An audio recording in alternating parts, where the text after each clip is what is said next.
സർവലോകാനാം ഭിഷജേ ഭവരോഗിണാം നിധയേ സർവവിദ്യാനാം ദക്ഷിണാമൂർത്തയേ നമഃ. ശിവം ശിവകരം ശാന്തം ശിവാത്മാനം ശിവോത്തമം ശിവമാർഗപ്രണേതാരം പ്രണതോസ്മി സദാ ശിവം.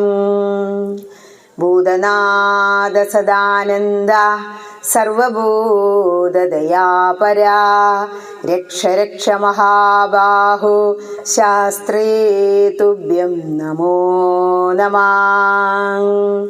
ഓം ഗംഗണപതയേ നമഃ. ഓം സരസ്വത്യേ നമഃ. ഓം നമഃ ശിവായ. എല്ലാവർക്കും നമസ്കാരം.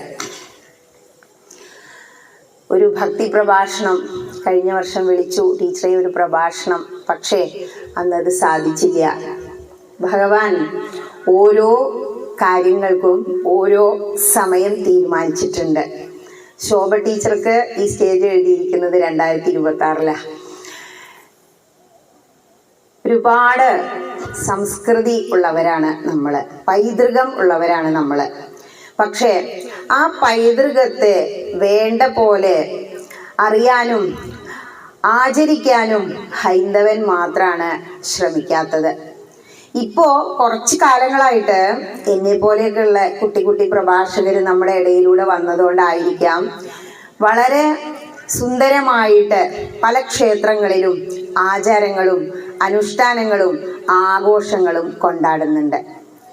ആചാരങ്ങളെക്കുറിച്ചും അനുഷ്ഠാനങ്ങളെക്കുറിച്ചും പറയുകയാണെങ്കിൽ അതൊരു പ്രഭാഷണത്തിനുള്ളത് തന്നെയുണ്ട്. പക്ഷേ ആഘോഷങ്ങൾ എന്ന് പറഞ്ഞാൽ നിങ്ങൾക്കെല്ലാം വളരെ സുപരിചിത. നമ്മൾ ആഘോഷിക്കുന്ന പ്രധാനമായ 3 ആഘോഷങ്ങളാണ് ഓണം, വിഷു, തിരുവാതിര. കഴിഞ്ഞു നമ്മളുടെ കാര്യങ്ങൾ. ഹൈന്ദവന്റെ എല്ലാ ആഘോഷങ്ങളും ഈശ്വര കഥകളുമായി ബന്ധപ്പെട്ടതാ. അതുകൊണ്ട് തന്നെയാണ് ഇപ്പോൾ എല്ലാ ആഘോഷങ്ങളും ക്ഷേത്രങ്ങളുമായി ബന്ധപ്പെട്ട് നടത്തുന്നത്. ഇവിടെ ഇപ്പോൾ ഇന്ന് നമ്മൾ ആഘോഷിക്കുന്നത് തിരുവാതിര.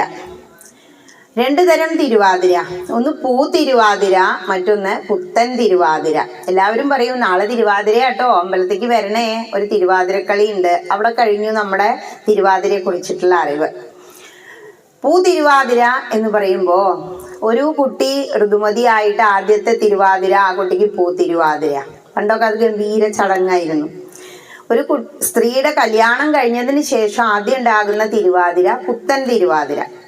ബാക്കിയുള്ളതൊക്കെ നമുക്ക് എല്ലാവർക്കും കൂടി ആഘോഷിക്കാനുള്ള സാധാരണ തിരുവാതിര. അങ്ങനെ മനസ്സിലാക്കി വെക്കുക. അങ്ങനെ ആകുമ്പോൾ എന്താണ് ഈ തിരുവാതിര? അത് നമ്മൾ ആദ്യം അറിയണം, അറിഞ്ഞ് ആചരിക്കണം. ഇപ്പം ശിവക്ഷേത്രമാണ്, ഇവിടെ വന്നാൽ എന്തൊക്കെയാണ് നമുക്ക് അറിയേണ്ടത്, അതിനെക്കുറിച്ച് അവസാനം പറയാം. ഞാൻ ആദ്യം അത് പറഞ്ഞ് തിരുവാതിരയിലേക്ക് വരണം എന്ന് വിചാരിച്ചു. പക്ഷെ സമയം ഇങ്ങനെ വൈകുമ്പോൾ വിചാരിച്ച കാര്യങ്ങളൊക്കെ ഇങ്ങനെ ചുരുങ്ങി വരും. അങ്ങനെ ഒരു പ്രശ്നമുണ്ട്. പക്ഷെ ഇവിടെ നിറഞ്ഞ സദസ്സാണ്, അതുകൊണ്ട് ചുരുക്കേണ്ട കാര്യമൊന്നും ഇല്ല. എന്താണ് തിരുവാതിര? അതിനെക്കുറിച്ച് ഒന്ന് വിശദമായിട്ട് പറയാം. ഈ തിരുവാതിരയുടെ പിറകില് ഒരുപാട് കഥകളുണ്ട്. ഹൈന്ദവനുള്ളൊരു ബുദ്ധിമുട്ട് അതാ.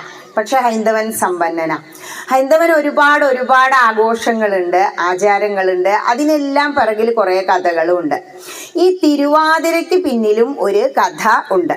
അതായത് പല കഥകളിൽ ഒരെണ്ണം ഞാൻ പറയാം. ശ്രീ പാർവതി ദേവി, അത് കഴിഞ്ഞ് നമ്മൾ മഹാദേവനെ ചിന്തിക്കും. കാരണം ശിവന്റെ ശക്തിയാണ് പാർവതി. രാമായണം എടുത്തു വെച്ചാൽ ആദ്യം എന്താ കാണുക? ഉമാ മഹേശ്വര സംവാദം. ഉമ കഴിഞ്ഞേ മഹേശ്വരനുള്ളൂ. മഹാദേവന്റെ ശക്തിയാണ് ശ്രീ പാർവതി ദേവി. നമ്മുടെ ജീവൻ മഹാദേവനാണെങ്കിൽ ശക്തി എന്ന് പറയുന്നത് പാർവതി ദേവിയാണ്. ഈ പാർവതി ദേവി ആദ്യമായി ഉണ്ടായ സമയത്ത് പാർവതി എന്നല്ല അറിയപ്പെട്ടിരുന്നത്, സതീദേവി ആയിരുന്നു. സതീദേവി, ആ കഥ ഭാഗവത സപ്താഹത്തിന് പോകുന്നവർക്ക് എല്ലാവർക്കും അറിയാം. സതീദേവി ദക്ഷയാഗത്തിന് പോവുകയാണ്. അച്ഛനാണ് ദക്ഷൻ. ദക്ഷ പ്രജാപതി യാഗം നടത്തുന്നു, എനിക്ക് പോണം വിമാനത്തിലാണെന്നൊക്കെ യാത്ര, ഹെലികോപ്റ്ററിൽ ഇപ്പൊ പോകുന്ന പോലെ. അപ്പൊ കൈലാസത്തിലൂടെ പോകുമ്പോ കയ്യൊക്കെ ഇട്ട് പുറത്തേക്ക് വിളിക്കുക, സതി പോരണില്ലേ, അച്ഛനവിടെ ഗംഭീര യാഗം നടത്തണു. അപ്പോ ആണ് ഇതറിയുന്നത്. ഓടിച്ചെന്നു, ശ്രീ പരമേശ്വര, മഹാദേവനെ വിളിക്കുന്നതാ, ശ്രീ പരമേശ്വര. മഹാദേവന്റെ നാമങ്ങളിൽ മാത്രമാണ് നമുക്ക് ഈശ്വരനെ കാണാൻ കഴിയൂ. വേറെ ഏതൊക്കെ ദൈവങ്ങളെ എടുത്തു നോക്കൂ, അവിടെ ഒരു ഈശ്വരനെ കൂട്ടി നമ്മൾ വിളിക്കുന്നില്ല. മഹേശ്വരൻ എന്നാ വിളിക്കുക, ശ്രീ പരമേശ്വരൻ എന്നാ വിളിക്കുക. എന്താ ഈശ്വരനും ഭഗവാനും തമ്മിലുള്ള വ്യത്യാസം? അല്ലെങ്കിൽ ദേവതകളും, നമ്മൾ ആരാധിക്കുന്ന ഒരുപാട് ദേവതകളുണ്ട്, പക്ഷേ ഒരൊറ്റ ഈശ്വരനേ ഉള്ളൂ. പ്രപഞ്ചത്തിൽ ഒരു ശക്തിയേ ഉള്ളൂ. മഹാദേവൻ ആദിദേവനാണ്. ആദിദേവനായ മഹാദേവനെ ചെന്ന് വിളിച്ചിട്ട് പറയാണ് സതീദേവി, ഹേ പ്രഭോ, നമുക്ക് വീട്ടിൽ പോവാ. എങ്ങടാ? സ്ത്രീകൾക്ക് പൊതുവെ അവനവന്റെ വീട്ടിലേക്ക് പോകുമ്പോൾ കുറച്ച് താല്പര്യം കൂടുതലാണല്ലോ. പക്ഷെ അതിനു മുമ്പേ അവിടുന്ന് തെറ്റി പറഞ്ഞയച്ചിരിക്കുന്നു മഹാദേവനെ. പറഞ്ഞു, ഇതിനു മുമ്പ് ഒരിക്കൽ പോയപ്പോൾ തന്നെ അച്ഛൻ എന്നെ അപമാനിച്ചു, ഇനി ഞാൻ വരുന്നില്ല. എന്താ നമ്മൾ പറയാ മുത്തശ്ശി? മാനിക്കാത്തിടം ചെന്ന് കയറരുത്, അതുകൊണ്ട് ഞാൻ പോകുന്നില്ല എന്ന് തീരുമാനിച്ചു. ഇങ്ങനെ അതൊന്നും ശരിയാവില്ല, എൻ്റെ വീട്ടിലൊരു കാര്യം ഉണ്ടായിട്ട് എന്തിനാ പക്ഷെ ക്ഷണിക്കണേ, എൻ്റെ വീടല്ലേ, ഞാൻ പോവുകയാണ്, എനിക്ക് പോകണം. അങ്ങനെ ഭൂതഗണങ്ങളെയും കൂട്ടി പോയി അവിടെ നിന്ന്. അത് വിസ്തരിച്ച് പറയുന്നില്ല, വലിയ കഥയാണ്. അവിടെ ചെന്ന് കയറിയപ്പോൾ എന്താ വിചാരിച്ചേ? നമ്മളെ വീട്ടിൽ കയറി ചെല്ലുമ്പോ ആരും സ്വീകരിക്കേണ്ട കാര്യമില്ലല്ലോ എന്ന് വിചാരിച്ചു. പക്ഷെ ആരും സതീദേവിയെ മാനിച്ചില്ല, ഗൗനിച്ചത് പോലും ഇല്ല, സ്വന്തം അച്ഛൻ പോലും. അപ്പൊ സങ്കടമായി. അങ്ങനെ അങ്ങോട്ട് ചമണം പടിഞ്ഞിരുന്നു. യോഗാഗ്നിയില് ആ ശരീരം അങ്ങോട്ട് ദഹിപ്പിച്ചു. അങ്ങനെ സതീദേവി അവിടെ തീർന്നു പോയി. ഈ സതി ഇങ്ങനെ മരിച്ചു എന്നറിഞ്ഞ മഹാദേവൻ സങ്കടായി. മഹാദേവന്റെ ശക്തി ശ്രീ പാർവതി ദേവി അല്ലെങ്കിൽ സതീദേവി, പുരുഷന്റെ ശക്തി സ്ത്രീയാണ് എന്ന് പറയാൻ അതാ കാരണം. ശിവ കുടുംബ സങ്കല്പം. കുടുംബത്തിലെ അമ്മ ഇല്ലെങ്കിൽ എന്തിനാ പിന്നെ അങ്ങോട്ട് ചെല്ലണേന്ന് തോന്നൂല്ലേ? അതുപോലെ ഇവിടെ മഹാദേവന് വിഷമായി. മഹാദേവൻ എന്ത് ചെയ്തു? തപസ് ചെയ്യാൻ തീരുമാനിച്ചു. ഈ പ്രപഞ്ചത്തില് സർവ്വതും ഇതുപോലെ നടക്കണമെങ്കിൽ മഹാദേവൻ നമ്മോടൊപ്പം വേണം. പക്ഷെ മഹാദേവൻ തപസ് ചെയ്യാൻ പോയി. തപസ് ചെയ്ത് അങ്ങനെ ഇരിക്കുമ്പോ പ്രപഞ്ചത്തില് പല കാര്യങ്ങൾക്കും അനക്കമില്ലാത്ത ഒരവസ്ഥയാണ്. കാരണം ഈ ശ്രീലകത്തേക്ക് നിങ്ങൾ നോക്കുമ്പോ നമുക്ക് അവിടെ ഒരു ശിവലിംഗം കാണാം. ശിവലിംഗം ഒരു കുഴയുടെ പോലെയാ. ശിവലിംഗാണ് മിക്ക മഹാക്ഷേത്രങ്ങളിലും മഹാദേവ ക്ഷേത്രങ്ങളിലും നോക്കുമ്പോ. ഈ ശിവലിംഗത്തിന്റെ രൂപത്തിൽ വെക്കാൻ എന്താണ് കാരണം എന്ന് നമ്മൾ അറിയണം. ശിവലിംഗത്തിന്റെ താഴെ ബ്രഹ്മപീഠം, നടുവില് വിഷ്ണുപീഠം, മുകളില് ശൈവപീഠം. അങ്ങനെയാണ്. അരയാൽ പ്രദക്ഷിണം ചെയ്യുമ്പോ മൂലതോ ബ്രഹ്മരൂപായ മധ്യതോ വിഷ്ണുരൂപിണി അഗ്രദാ ശിവരൂപായ വൃക്ഷരാജയതേ നമ എന്നാണ് ഹൈന്ദവൻ പ്രാർത്ഥിക്കുക. അങ്ങനെ തന്നെയാ ശിവലിംഗം.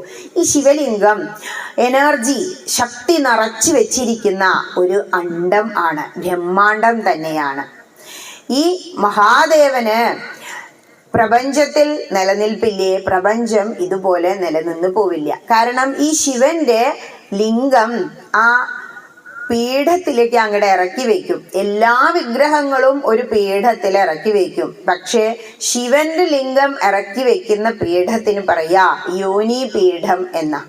ഈ യോനി പീഠം എന്ന് പറഞ്ഞാൽ അത് പാർവതി ദേവിയാ. പാർവതിയാകുന്ന ആ യോനി പീഠത്തിലേക്ക് ശിവലിംഗത്തെ, ആ പുഴയെ അങ്ങോട്ട് ഇറക്കി വെക്കുമ്പോ അത് സംയോജിക്കുന്ന സമയത്താണ് പ്രപഞ്ചത്തില് സൃഷ്ടി, ക്രിയേഷൻ നടക്കുന്നത്. അതാണ് അവിടെ കാണിക്കുന്നത്. ഇവിടെ മഹാദേവൻ തപസ്സിന് പോയി, തപസ്സിലിരിക്കുകയാണ്. സതീദേവി അന്തര്യോഗം ചെയ്തു പോവുകയും ചെയ്തു. പ്രപഞ്ചത്തിലെ പല സൃഷ്ടികളും നടക്കാത്ത അവസ്ഥയായി. പ്രപഞ്ചം നിന്ന് പോകാൻ പാടില്ല. അങ്ങനെ ഇരിക്കുമ്പോഴാണ് താരകാസുരൻ ആകെ കൂടെ പ്രശ്നം. അസുരന്മാർക്ക് ശക്തി കൂടി, ദേവന്മാർ തളർന്നു.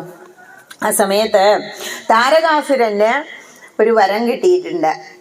മഹാദേവന് ഒരു കുട്ടി ജനിച്ചാൽ മാത്രമേ താരകാസുരനെ വധിക്കാൻ കഴിയൂ. മഹാദേവന്റെ സതീദേവി മരിച്ചു പോയില്ലേ, ഇനി കുട്ടിയൊന്നും ഉണ്ടാവില്ല വിചാരിച്ചു. അദ്ദേഹം അങ്ങനെ അർമാദിച്ച് നടക്കുക, ദേവന്മാരെ ഉപദ്രവിച്ചിട്ട്. അങ്ങനെ ഇരിക്കെ സതീദേവി വീണ്ടും ഹിമവാന്റെ പുത്രിയായി പാർവതി ദേവിയായി ജന്മം കൊണ്ടു.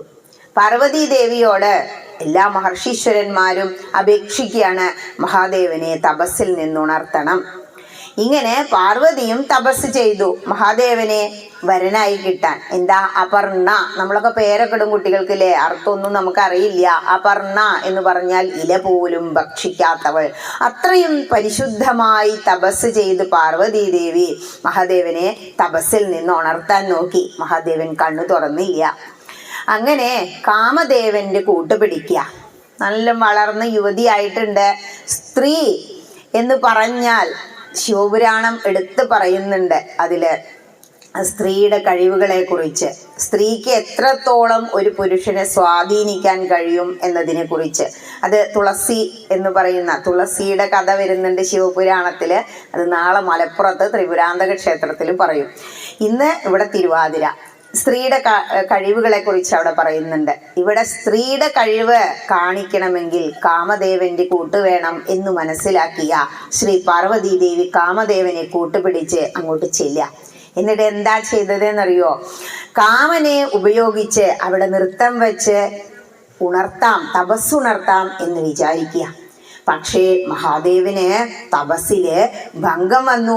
ദേഷ്യായി. നമുക്കൊക്കെ ദേഷ്യം വന്നാൽ തൊടിച്ചു നോക്കില്ലേ? മഹാദേവൻ തപസ്സിൽ നിന്നുണർന്നപ്പോ കാമദേവൻ അമ്പയ്യാണ് മറഞ്ഞു നിന്നിട്ട്. പുഷ്പശരങ്ങളാ കാമദേവന് ചെയ്യുക. കാമം എന്ന് പറഞ്ഞാൽ ആഗ്രഹം, ആഗ്രഹങ്ങളെ ജനിപ്പിക്കാൻ വേണ്ടിയിട്ട്. ആ സമയത്ത് മഹാദേവന് മനസ്സിലായി ഇത് കാമദേവന്റെ പണിയാണ്. പാർവതി ദേവി അതിന് കൂട്ടുണ്ട്. അതുകൊണ്ട് മൂന്നാം തൃക്കണ്ണ് തുറന്നിട്ട് മഹാദേവൻ ആ അഗ്നിയിലൂടെ കാമാരി എന്ന് പറയാ കാമനെ വധിച്ചു കളഞ്ഞു. കാമാരിയാണ്, കാലാരിയാണ്. കാലനെ വരെ വധിക്കാൻ കഴിവുള്ളവനാണ് ശ്രീ പരമേശ്വരൻ. ഈ കാമദേവനെ അങ്ങോട്ട് കത്തിച്ചു കളഞ്ഞു. ഭർത്താവ് മരിച്ചാൽ പിന്നൊക്കെ പരാതിയായിട്ട് ആരാ വരിക? ഭാര്യയല്ലേ. നേരെ പാർവതി ദേവിയുടെ അടുത്തേക്ക് രതി ദേവി കയറി വരികയാണ്. രതി കാമന്റെ ഭാര്യ.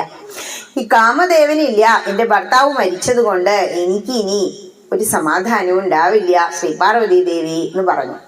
അതേ സമയത്ത് മറ്റ് സ്ത്രീകൾക്കൊക്കെയും പ്രശ്നമായി. എന്താ, ഇപ്പൊ ആർക്കും കാമ ആഗ്രഹങ്ങളൊന്നും ഇല്ല, പ്രപഞ്ചത്തില് സൃഷ്ടി നടക്കുന്നില്ല, പുത്രോത്പാദനം നടക്കുന്നില്ല, എല്ലാവർക്കും പരാതി. അപ്പോ അവർക്കെല്ലാം വേണ്ടി ശ്രീ പാർവതി ദേവി ഒരു വ്രതം അനുഷ്ഠിക്കാൻ തീരുമാനിച്ചു. അതാണ് ആർദ്രാവ്രതം. 7 ദിവസം. പണ്ടൊക്കെ തിരുവാതിരക്ക് എന്തൊക്കെയാലേ ഇവിടെ മുത്തശ്ശിമാരോട് ചോദിച്ചാൽ അറിയാം. ഒരു 35 വർഷം മുമ്പ് അതേ രീതിയില് തിരുവാതിര ആഘോഷിച്ചിരുന്നു. ഇവിടെ ചെമ്മല എന്ന് പറയും. എൻ്റെ വീട് പുലാമന്തോളടുത്ത. അവിടെ കുന്തിപ്പുഴ അങ്ങനെ ഒഴുകുക. പുഴയുടെ വക്കത്താണ് എൻ്റെ വീട്. 4 മണിയായ അന്ന് ഇങ്ങനെ നല്ല തണുത്തിട്ട് ഈ നേരത്തൊന്നും ഇവിടെ ഇരിക്കാൻ കഴിയില്ല. അങ്ങനെ അങ്ങനെ അങ്ങനെ കൽപ്പല്ലൊക്കെ ഇങ്ങനെ കൂട്ടിയിടിക്കും. വൃശ്ചികൻ ധനു എന്ന് പറഞ്ഞ എന്താ മുത്തശ്ശി പാടുക? ധനുമാസത്തിൽ തിരുവാതിര ഭഗവാൻ തൻ്റെ പിറന്നാളല്ലോ, തുടിക്കണം പോൽ കുളിക്കണം പോൽ ഉണരുണരൂ ഭഗവാനേ. ഇവിടെ പറഞ്ഞില്ലേ ഒക്കെ നമ്മളുടെ സംസ്കൃതിയൊക്കെ മൺമറഞ്ഞു പോയിന്ന്. ഇപ്പൊ വീണ്ടും ഉയർത്തെഴുന്നേറ്റ് വരുമ്പോ അന്ന് ആ തണുത്ത വെള്ളത്തില് രാവിലെ കൊണ്ടുപോയിട്ട് ഇപ്പോഴും അതിലേക്ക് അങ്ങോട്ട് ചാടും. എന്നിട്ട് തൈര് കലക്കൂ, തൈര് കലക്കൂ. എന്ത് തൈര് വിചാരിക്കൂ? ആ സമയത്താണ് എല്ലാ സ്ത്രീകളും ഇങ്ങനെ കാണിക്കും വെള്ളത്തില്. ഈ നിലാവ് ഇങ്ങനെ ഉദിച്ചു നിൽക്കുക. എന്താ പ്രത്യേകത? നവഗ്രഹങ്ങൾക്ക് ഒരു തർപ്പണുണ്ട് രാവിലെ സന്ധ്യാവന്ദനം ചെയ്യുമ്പോ. ആ സമയത്ത് എന്താ പ്രാർത്ഥിക്കാന്നറിയോ? തീർത്ഥമെടുത്ത് ശുദ്ധാക്കി ഇങ്ങനെ അങ്ങോട്ട് വെക്കും തിരുമേനിമാരെന്നില്ല, വേദം പഠിച്ചവര് രാവിലെ സന്ധ്യാവന്ദനം ചെയ്യുമ്പോ മമോപാത സമസ്ത ദുരിതക്ഷയദ്വാര ശ്രീ പരമേശ്വര പ്രീത്യർത്ഥം പ്രാതസന്ധ്യാ ഉപാസിഷ്യേ. ശ്രീ പരമേശ്വരന് പ്രീതിയാകുന്നതിന് വേണ്ടി ഞാൻ ഇതാ സന്ധ്യാവന്ദനം. 3 സന്ധ്യകളുണ്ട് ഹൈന്ദവന്. രാവിലെ, ഉച്ചയ്ക്ക്, വൈകുന്നേരം. സന്ധിക്കുന്നത് രാവും പകലും, സന്ധിക്കുന്നതിന് സന്ധ്യ എന്ന് പറയുന്നത്. ഇവിടെ അത് കഴിഞ്ഞ ഈ പ്രാർത്ഥനയൊക്കെ കഴിഞ്ഞിട്ട് ഒരു നവഗ്രഹങ്ങൾക്ക് ഒരു തർപ്പണം ചെയ്യുന്നുണ്ട്. അപ്പോൾ അതിൽ രണ്ടാമതാണ് ചന്ദ്രനെ വിളിക്കുക. ഇങ്ങനെ കൈപിടിച്ച് സ്പൂണിൽ ആദിത്യം തർപ്പയാമി സോമം തർപ്പയാമി സോമം തർപ്പയാമി. ചന്ദ്രന് ആദ്യം സൂര്യന് തർപ്പണം നടത്തിയിട്ട് പിന്നെ ചന്ദ്രന് തർപ്പണം നടത്തും. നോക്കൂ, പൗർണമി പൂജ നടത്തിയില്ലേ? പൗർണമി ശരിക്കും ഇന്ന് വെള്ളിയാഴ്ച അല്ലെ?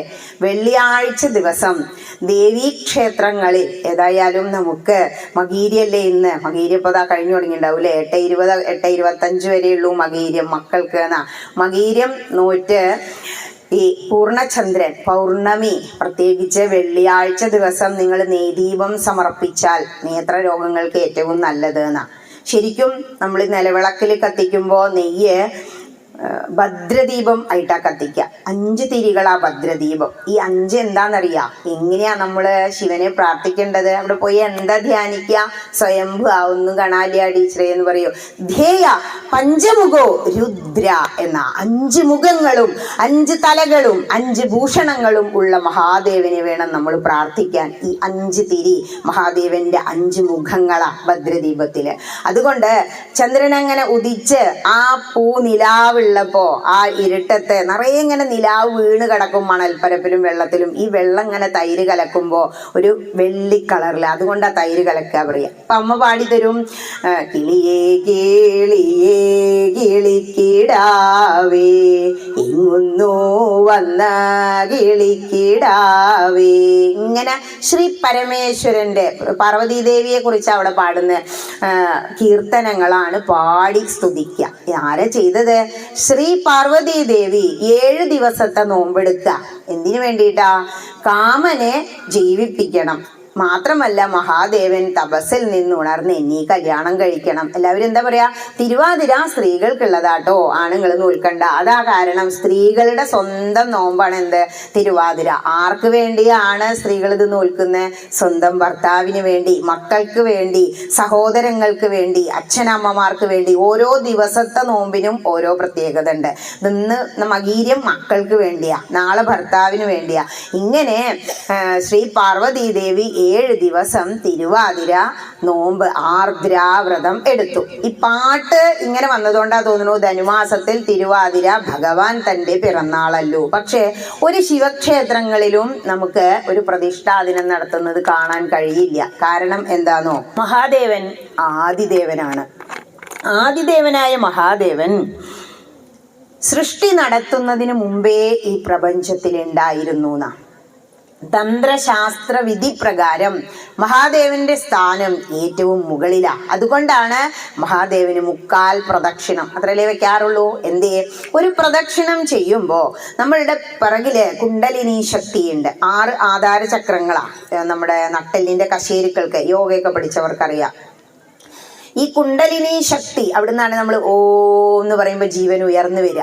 അവിടെ ചെന്ന് നമ്മൾ തൊഴുത് പ്രദക്ഷിണം തുടങ്ങുമ്പോൾ ആ ഓങ്കാരത്തിലൂടെ നമ്മുടെ ജീവൻ ഉയർന്ന് സഹസ്രാര പത്മം വരെ എത്തും. എല്ലാ ക്ഷേത്രങ്ങളിലും ഒരു പ്രദക്ഷിണം പൂർത്തിയാകുമ്പോഴാണ് അതങ്ങനെ പൂർത്തിയാകുന്നത്. പിന്നെ അത് കീഴ്പ്പെട്ടിറങ്ങി 2ാമത്തെ പ്രദക്ഷിണം. ഇവിടെ മഹാദേവന് പ്രദക്ഷിണം വെക്കുമ്പോൾ 3/4 ഭാഗം വരുമ്പോഴേക്കും അത് പൂർത്തിയാകും. പിന്നെ അതുകൊണ്ടാണ് പറയുന്നത് ശിവാഗമ ചൂടാമണി എന്ന ഗ്രന്ഥത്തില് സോമസൂത്രം ന ലംഘയേ, സോമസൂത്രം ലംഘിച്ച് കടക്കരുത്. അവിടെ ഒരു കയറൊക്കെ കെട്ടി ഞങ്ങൾ പോകണ്ടെന്ന് പറഞ്ഞിരിക്കുന്നില്ലേ? അതുകൊണ്ടാ. അതിനപ്പുറം ആ എനർജി നിറച്ചു വെച്ചിരിക്കുന്ന ആ ശിവലിംഗത്തിൽ നിന്നും ചൈതന്യം, ആ ശക്തി പുറത്തേക്ക് ഓവിലൂടെ ഒഴുകി വരും. അതുകൊണ്ടാണ് ഓ മുറിച്ചു കടക്കണ്ട എന്ന് പറയുന്നത്. ആ ചൈതന്യം അത്രയും ശക്തിയിലാ പ്രവഹിച്ചുകൊണ്ടിരിക്കണേ. അത് മുറിച്ചു കടന്നാല് പണ്ട രാജാവിന്റെ കഥയുണ്ട്. തലവേദന വന്നു, ഛർദി വന്നു, എല്ലാ സമ്പത്തും നഷ്ടമായി എന്നൊക്കെ പറഞ്ഞിട്ട് ഗ്രന്ഥങ്ങളില്. ഇങ്ങനെ തുടിച്ച് കുളിച്ച് 7 ദിവസം പ്രാർത്ഥിക്കുകയാണ് ശ്രീ പാർവതി ദേവി. ഇവിടെ കുളിച്ചു എന്ന് പറയുന്നു. തിരുവാതിര കളിയും തിരുവാതിര കുളിയും ഇത് രണ്ടുമാണ് ആർദ്രാവ്രതത്തിലെ പ്രധാനം. എന്തുകൊണ്ടാണ് ഈ 7 ദിവസം വെച്ചത്? ഓരോ അക്കങ്ങൾക്കും ഒരു പ്രത്യേകത ഉണ്ട്. ഇവിടെ 7 എന്ന് പറഞ്ഞു. ഇപ്പൊ താമ്പൂല സമർപ്പണം ചിലർ 1 വെച്ചിണ്ടാവും, ചിലർ 3 വെച്ചിണ്ടാവും, ചിലർ 5 വെച്ചിണ്ടാവും. ദക്ഷിണൊക്കെ കൊടുക്കുമ്പോൾ നോക്കിയിട്ടുണ്ടോ? 3 വെറ്റില അല്ലെങ്കിൽ 5 വെറ്റില, അതിനുള്ളിൽ ഒരു പാക്ക്. ഈ പാക്കും പണവും നിങ്ങൾ അവിടെ കൊണ്ടുപോയി സമർപ്പിച്ചില്ലേ? അപ്പൊ നെയ്ദീപം എന്താ മനസ്സിലായി? എന്ത് ആചരിക്കുമ്പോഴും നമ്മൾ അത് മനസ്സിലാക്കണം. ആചാര പ്രഭവോ ധർമ്മ യദ്യദാചരതി ശ്രേഷ്ഠ. ഇത് രണ്ടും ഗീത പറയുന്നതാ. ആചാരത്തിൽ നിന്നാണ് ധർമ്മം പ്രവഹിക്കുന്നത്, ഉത്ഭവിക്കുന്നത്. ആരാണോ ആചരിക്കുന്നത് അവൻ ശ്രേഷ്ഠനാകുന്നു. അപ്പൊ നിങ്ങളെല്ലാം ശ്രേഷ്ഠന്മാരാ. എന്താ കാരണം? നിങ്ങൾ നെയ്ദീപം സമർപ്പിച്ചു ഭഗവാന്. മഹാദേവന്റെ മുന്നിലാ നെയ്ദീപം കൊണ്ടുപോയി വെച്ചത്. അതുപോലെ എന്തേ ഉദ്ദിഷ്ട കാര്യസിദ്ധി എന്നൊക്കെ പറയും. ഈ താമ്പൂലം സമർപ്പിച്ചു. താമ്പൂലത്തിന്റെ പ്രത്യേകത എന്താണെന്നറിയോ? താമ്പൂലം ഇപ്പൊ നമ്മള് വീട്ടിലൊക്കെ ദക്ഷിണ കൊടുക്കാറുണ്ട്, ആചാര്യന്മാർക്ക് ദക്ഷിണ കൊടുക്കാറുണ്ട്. ദക്ഷിണ കൊടുക്കുമ്പോ കമ്മിറ്റിക്കാർക്കും ഇതിനെക്കുറിച്ച് ചില സ്ഥലങ്ങളിൽ അറിവില്ലാണ്ട് തല കുത്തനെയൊക്കെ പിടിച്ച് തരും. അത് അവരുടെ അറിവില്ലായ്മ കൊണ്ടാ. അറിയുമെങ്കിൽ അവരത് കറക്റ്റ് തന്നെ ചെയ്യും. കാരണം നമ്മളുടെ ഹൈന്ദവരിൽ ആർക്കും ഒരു ക്ലാസ്സും കൊടുക്കുന്നില്ല. പ്രത്യേകിച്ചും ഈ താമ്പൂലത്തിനെ കുറിച്ച് ഒരാചാര്യന്മാരും പറയില്ല. കാരണം അത് അവർക്ക് ദക്ഷിണ കിട്ടാനാന്ന് പരിഹസിക്കുന്നു പേടിച്ചിട്ട്. അപ്പോൾ അതുകൊണ്ട് പറയാതിരിക്കുന്നില്ല. കാരണം നിങ്ങളൊക്കെ എങ്ങനെയൊക്കെ പിടിച്ചാ താമ്പൂലം സമർപ്പിച്ചേന്നാവോ? താമ്പൂലത്തിന്റെ ഞെട്ടി താഴത്തേക്ക് വെക്കണം, നാക്ക് മുകളിലേക്കും വെക്കണം. നമ്മൾ ആർക്കാണോ ഈ താമ്പൂലം സമർപ്പിക്കുന്നത്, താമ്പൂലത്തിന്റെ താഴെയായി ഞാൻ പറഞ്ഞില്ലേ, മൂലധൂ ബ്രഹ്മരൂപ, ബ്രഹ്മാവും നടുവില് വിഷ്ണുവും മുകളില് ശിവനും ഉണ്ടെന്ന. ത്രിമൂർത്തികളും ത്രിദേവതകളും വിളക്കിലും താമ്പൂലത്തിലും കുടികൊള്ളുന്നു. എന്ത് മംഗളകരമായ കാര്യമാണേലും നമ്മൾ എന്താ താമ്പൂലം അവിടെ വെച്ചിട്ടുണ്ടാവും. കുറച്ച് അടക്കയും വെറ്റിലേയും വെക്കുക എന്ന് പറയും. എന്തിനാന്നൊന്നും അറിയില്ല. കല്യാണത്തിനൊക്കെ നോക്കിയില്ലേ, ഈ താമ്പൂലത്തില് ത്രിമൂർത്തികളും ത്രിദേവതകളും ഉണ്ട്. അപ്പൊ അതുകൊണ്ടാണ് ഏറ്റവും ആദ്യം എന്താ, സൃഷ്ടിയല്ലേ, വിത്ത് മുളയ്ക്കുന്നത് താഴെ നിന്നല്ലേ. അപ്പൊ ഞെട്ടിയാണ് ആദ്യം ഉണ്ടാവുക. ഞെട്ടി താഴത്തേക്ക് ഭാഗമായി പിടിക്കുക. അതിനുള്ളിൽ പിന്നെ എന്തിനാ ഒരു പാക്ക് വെക്കുന്നത്? പാക്കും പണവും എന്ന് പറഞ്ഞാൽ ലക്ഷ്മിയാണ്. ലക്ഷ്മിയെ കാണിക്കാനാ അല്ലെ പാക്ക് വെക്കുന്നത്. മുറുക്കില്ലെങ്കിലും നമ്മൾ അടക്ക വാങ്ങിക്കൊള്ളിട്ട് അത് അവിടെ വെക്കും. ആരോ പറഞ്ഞു കൊണ്ടുപോയി മുറുക്കിക്കോളൂന്ന്. ഈ ശ്രീ പാർവതി ദേവി നന്നായി തുടിച്ചു കുളിച്ചു ഇറങ്ങിയിട്ട്. തുടിക്കുക എന്ന് പറഞ്ഞാൽ നന്നായി ശ്രീ പരമേശ്വരന്റെ കീർത്തനങ്ങൾ ചൊല്ലി എന്ന അർത്ഥം. ഇവിടെ ഞങ്ങളുടെ അവിടെ പുഴയില് അക്കരയിലും ഇക്കരയിലും, ഞങ്ങൾ ഈ കരയില് തുടിക്കുമ്പോൾ അതിനും കൂടുതൽ ശബ്ദത്തില് അക്കരെയുള്ള സ്ത്രീകൾ തുടിക്കും. അപ്പൊ ഞങ്ങൾ അതിലും വലിയ പൊട്ടിക്കൽ പൊട്ടിക്കും. ഇവിടെ മുത്തശ്ശിമാർക്കൊക്കെ നന്നായി പടക്കം പോലെ പൊട്ടിക്കാൻ അറിയാം. വെള്ളത്തിനുള്ളിൽ എവിടുന്ന ഈ ശബ്ദം വരണെന്ന് മനസ്സിലാവില്ല. അപ്പൊ പാടുന്നാണ്, ഒന്നേ ഒന്നേ പോൽ ഒരാണ്ടു കൂടുമ്പോൾ തിരുവാതിര, രണ്ടേ രണ്ടേ പോൽ രണ്ടാളുയരത്തിലുഞ്ഞാലിട്ടു. അപ്പോഴേക്കും മൂന്നാലാളൊക്കെ കുളിച്ചു കയറും. അപ്പൊ പാടും, മൂന്നേ മൂന്നേ പോൽ മൂന്നാലു പെണ്ണുങ്ങൾ മുങ്ങിക്കേറി, നാലേ നാലേ പോൽ നാടുമൂഴങ്ങോളം വട്ടും പാടി. ഇതന്നെയാ ശ്രീ പാർവതി ദേവിയും ചെയ്തത്. തുടിക്കും ചെയ്യും, പാടും ചെയ്യും. ഇങ്ങനെ തുടിച്ച് കുളിച്ച് ശ്രീ പരമേശ്വരന്റെ ഒരുപാട് കീർത്തനങ്ങൾ ചൊല്ലിക്കൊണ്ട് ശ്രീ പാർവതി ദേവി കുളി കഴിഞ്ഞ് കരയ്ക്ക് കയറി അലക്കിയ വസ്ത്രം, കോടി എന്ന് പറയുന്നില്ല തിരുവാതിരയ്ക്ക്, അലക്കിയ വസ്ത്രം ഉടുത്തു. അലക്കിയ വസ്ത്രം ഉടുത്തു കഴിഞ്ഞാൽ ഇത് തന്നെയാണ് ഞങ്ങളെ ശീലിപ്പിച്ചിരുന്നത്. വിറയ്ക്കും ഇങ്ങനെ മുകളിൽ. അതുവരെ വെള്ളത്തിൽ തന്നെ കിടക്കുക, സുഖം തോന്നും. കാരണം വെള്ളത്തിനപ്പം ചൂടാ. കരയ്ക്ക് ഇങ്ങോട്ട് കയറി കഴിഞ്ഞാൽ കുറച്ച് കഴുകുമ്പട്ടൊക്കെ വെച്ച് നല്ല ഒരു എന്താ പറയുക, ഇപ്പോഴത്തെ കുട്ടികൾ ഫയർ ഡാൻസ് ഒക്കെ ചെയ്യുന്നില്ല, അതുപോലെ തീ കാഞ്ഞുകൊണ്ട് അവിടെ ഇരിക്കും. ഈ തീ കാഞ്ഞുകൊണ്ടിരിക്കുന്ന സമയത്ത് നമ്മളെല്ലാവരും ഈറൻ മാറും. സാധാരണ ദിവസങ്ങളിൽ കുളിക്കാൻ പോകുമ്പോൾ ഈറൻ മാറില്ല. ഈറനുടുത്ത് കുളിച്ച് വരുന്നത് സയന്റിഫിക്കലി നമ്മുടെ ശരീരത്തിന്, പ്രത്യേകിച്ച് പെണ്ണുങ്ങൾക്ക് യൂട്രസിന് ഏറ്റവും തണുപ്പ് കിട്ടുന്ന കാര്യമാണ്. ചില അമ്മമാരൊക്കെ അടുക്കളയിൽ ജോലി ചെയ്യുമ്പോൾ ഈ തീന്റെ ചൂടല്ലേ, അടിവയറ് നനഞ്ഞ ഒരു തോർത്തുകൊണ്ട് മുറുക്കി ഉടുക്കുന്ന ഒരു സമ്പ്രദായം പണ്ടുണ്ടായിരുന്നു. ഇവിടെ മാറ്റാനായിട്ട് കുളിക്കാൻ പോകുമ്പോൾ പണ്ട് ചോദിക്കും, ഇത്രേ സാധാരണ ദിവസമാണെങ്കിൽ എന്താ തിരുവാതിര കുളിക്കാൻ പോവുകയാണോ? തിരുവാതിരയ്ക്ക് മാത്രം മാറ്റാൻ കൊണ്ടുപോവുക. മാറ്റി കഴിഞ്ഞാൽ അവിടെ ഇരുന്നിട്ട് പിന്നെ എന്താന്നോ, ചിലർ അവിടെ തന്നെ പാട്ടുപാടി കളി എന്നാ പറയാ, തിരുവാതിര കളിക്കും. അതും ശ്രീ പരമേശ്വരന്റെ കീർത്തനങ്ങളാ. തിരുവാതിര കളി, തിരുവാതിരപ്പൂടെ കളിക്കാൻ നിൽക്കല്ലേ. ഫണിഗണ മണിയുന്ന പരമേശ തനയന. 4 വാക്കേ പറഞ്ഞുള്ളൂ. ആരെ വിളിച്ച്? ഫണിഗണമണിയുന്ന ശ്രീ പരമേശ്വര, ശ്രീ പരമേശ്വരന്റെ പുത്രനായ ഗണേശ. ഗണേശ സ്തുതിയാണ് ആദ്യം അല്ലേ. ഓരോന്നായിട്ട് വരും, കുമ്മിയായിട്ട് പിന്നെ മംഗളായിട്ടൊക്കെ. അതൊക്കെ ശരീരത്തിന് ഏറ്റവും നല്ല എക്സസൈസാ. കാരണം പണ്ടത്തെ സ്ത്രീകൾക്കൊന്നും ഒരു അസുഖമില്ല. തിരുവാതിര അരമണ്ഡലത്തിൽ അങ്ങനെ അമർന്ന് താഴ്ന്ന് ഇങ്ങനെ എൻ്റെ അമ്മയൊക്കെ കളിക്കുന്ന കണ്ടിട്ടുണ്ട്. അത് കളിച്ചു കഴിഞ്ഞാൽ നമ്മൾ നന്നായിട്ടൊരു എക്സസൈസ് ചെയ്തതിൻ്റെ പുണ്യം, അതായത് കളിച്ച ഭഗവാന്റെ സ്തുതികൾ പാടിയതിന് പുണ്യം. ഇപ്പുറത്തെ ശരീരത്തിന് നല്ലൊരു വ്യായാമവും ആയി. ഇതൊന്നും ഇപ്പോഴത്തെ കാലത്തില്ല. പക്ഷെ ഇപ്പൊ മാതൃസമിതികൾ വന്നതോട് കൂടിയിട്ട് കുറച്ച് ക്ഷേത്ര സംരക്ഷണ സമിതിയൊക്കെ ആയപ്പോൾ ഇതൊക്കെ പിന്നെയും പഴമയിലേക്ക് നമ്മളൊന്ന് തിരിഞ്ഞു നോക്കുന്നുണ്ട്. ഒരു കാല് പൈതൃകത്തിൽ ഊന്നാൻ ശ്രമിക്കുന്നുണ്ട്. അത് വലിയൊരു സന്തോഷമാണ്. ഇവിടെ അങ്ങനെ ഇരുന്നിട്ട് എന്താ ചെയ്യാന്നോ, പിന്നെ ഈ 7-ാം ദിവസം കേമം കുളിക്കാൻ പോകുമ്പോൾ എന്തെല്ലാം കൊണ്ടുപോകുന്നറിയോ? ഒരു ചങ്ങല വിളക്ക് ഉണ്ടാവും, കുറച്ച് ചമയങ്ങൾ, അതായത് നമുക്ക് പുറപ്പെടാനുള്ള കണ്ണാടി, പിന്നെ കുറച്ച് കൺമഷി, അങ്ങനെയുള്ള നമ്മൾ പറയില്ലേ അഷ്ടമംഗല്യ തട്ട് കൊണ്ടുപോകും. ഈ അഷ്ടമംഗല്യ തട്ടില് ദശപുഷ്പങ്ങൾ ഉണ്ടായിരിക്കും. ദശപുഷ്പത്തിൽ ഒന്ന് മാത്രമേ പുഷ്പിക്കാത്തതുള്ളൂ. അതേതാ? കറുക. ബാക്കിയുള്ളതൊക്കെ പൂക്കുന്നതാ. അതെ, 9 പൂക്കളും. ദശം എന്ന് പറഞ്ഞാൽ 10. ഈ ദശപുഷ്പങ്ങള് ഔഷധ ഗുണം ഉള്ളതാ. അത് ചൂടണം എന്നാ പറയാ. ഇത് ഏറ്റവും നല്ലതാ. കാരണം ഹൈന്ദവന്റെ എല്ലാ ആചാരങ്ങൾക്ക് പിറകിലും നമ്മുടെ ശരീരത്തിനെ സുഗമമാക്കാനുള്ള കാര്യങ്ങളാണ്. അപ്പൊ പ്രദക്ഷിണം എന്ന് പറഞ്ഞാൽ എന്തിനാ?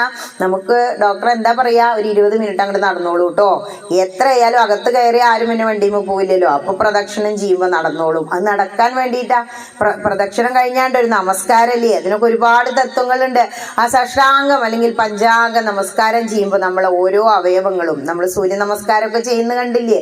നമ്മളുടെ ശരീരത്തിന്, ഈ ശരീരമാകുന്ന വണ്ടിയെ സുഗമമായി ഓടിക്കാനാണ് എന്ത് എല്ലാ ആചാരങ്ങളും അനുഷ്ഠാനങ്ങളും എന്ന് ബേസിക്കലി മനസ്സിലാക്കുക. എല്ലാവരും ചോദിക്കും എന്തിനാ ഇപ്പൊ ഇതൊക്കെ ചെയ്യുന്നേ? എല്ലാവരുടെയും ചോദ്യ ഇതിപ്പോ എന്താ ഇപ്പൊ ഒരാചാരം? പ്രത്യേകിച്ച് ഈ കമ്പ്യൂട്ടറിന്റെ മുന്നിൽ ഇരിക്കുന്ന ന്യൂ ജനറേഷന് ഉത്തരം പറഞ്ഞു കൊടുക്കാൻ നമ്മുടെ പാരൻസിന് അറിയില്ല.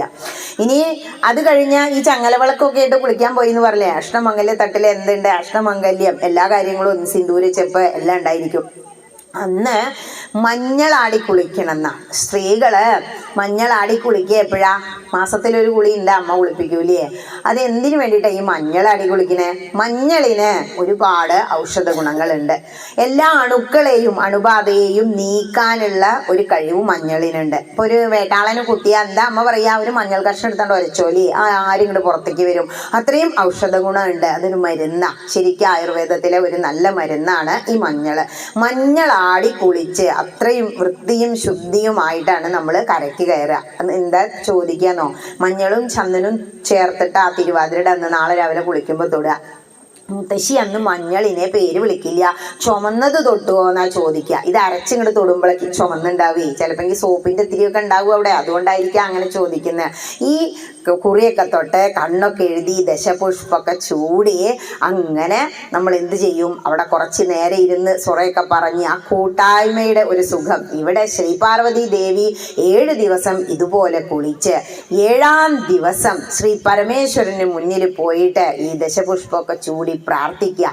പാതിര നേരം ആയപ്പോ പാതിരയ്ക്ക് പൂക്കുന്ന ഒരു പൂവുണ്ട്. എല്ലാവരുടെയും വിചാരം ഈ ദശപുഷ്പം തന്നെ പാതിരാപ്പൂന്ന്. അതല്ല, പാതിരാപ്പൂ ചൂടൽ നാളെ ശരിക്കും ഇന്നാ. എല്ലാ തിരുവാതിരയ്ക്കും പകല് തിരുവാതിര രാത്രി അന്ന് തന്നെ വരും. പക്ഷെ ഇത്തവണ ഇന്നാണ് തിരുവാതിര.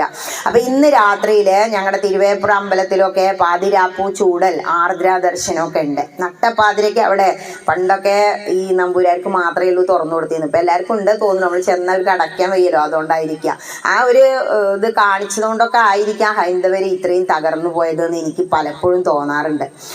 ഇങ്ങനെ നട്ടപ്പാതിരയ്ക്ക് നീലക്കൊടുവേലി എന്ന് പറഞ്ഞിട്ടൊരു പൂവുണ്ട്. അതാണ് പാതിരാപ്പൂവ്.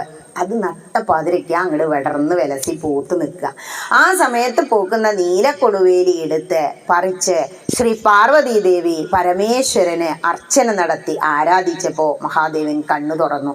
മഹാദേവൻ കണ്ണു തുറന്നിട്ട് ആദ്യത്തെ സങ്കടം എന്താ? അതാണ് ശ്രീ പാർവതി ഭഗവതിയുടെ പ്രത്യേകത. നമ്മളാണെങ്കിൽ നമ്മുടെ കാര്യം ആദ്യം പറയാല്ലേ, കുറെ കാലമായി ഞാൻ തപസ് തുടങ്ങിയിട്ട് ഇനി ഒന്ന് കല്യാണം കഴിക്കൂ. ഇതല്ല പറഞ്ഞത്. ആദ്യം പരാതി രതിദേവി വെച്ച പരാതിയാ. എന്താ? കാമദേവനെ ഒന്ന് എല്ലാ സ്ത്രീകളും നമ്മളും അഭിപ്രായപ്പെട്ടതാ, കാമദേവന് ഇല്ലാത്തത് കൊണ്ട് ഒരു പുത്രോത്പാദനം ഒന്നും നടക്കുന്നില്ല, ഞങ്ങളുടെ ആഗ്രഹങ്ങളൊന്നും സാധിക്കുന്നില്ല എന്നാണ് സ്ത്രീകളുടെ പരാതി. അതുകൊണ്ട് കാമനെ ഒന്ന് ജനിപ്പിക്കണം എന്ന് പറഞ്ഞു. ആ ശരി, കാമദേവന് ജന്മം കൊടുത്തു. അങ്ങനെ കാമൻ വീണ്ടും ജനിച്ചു.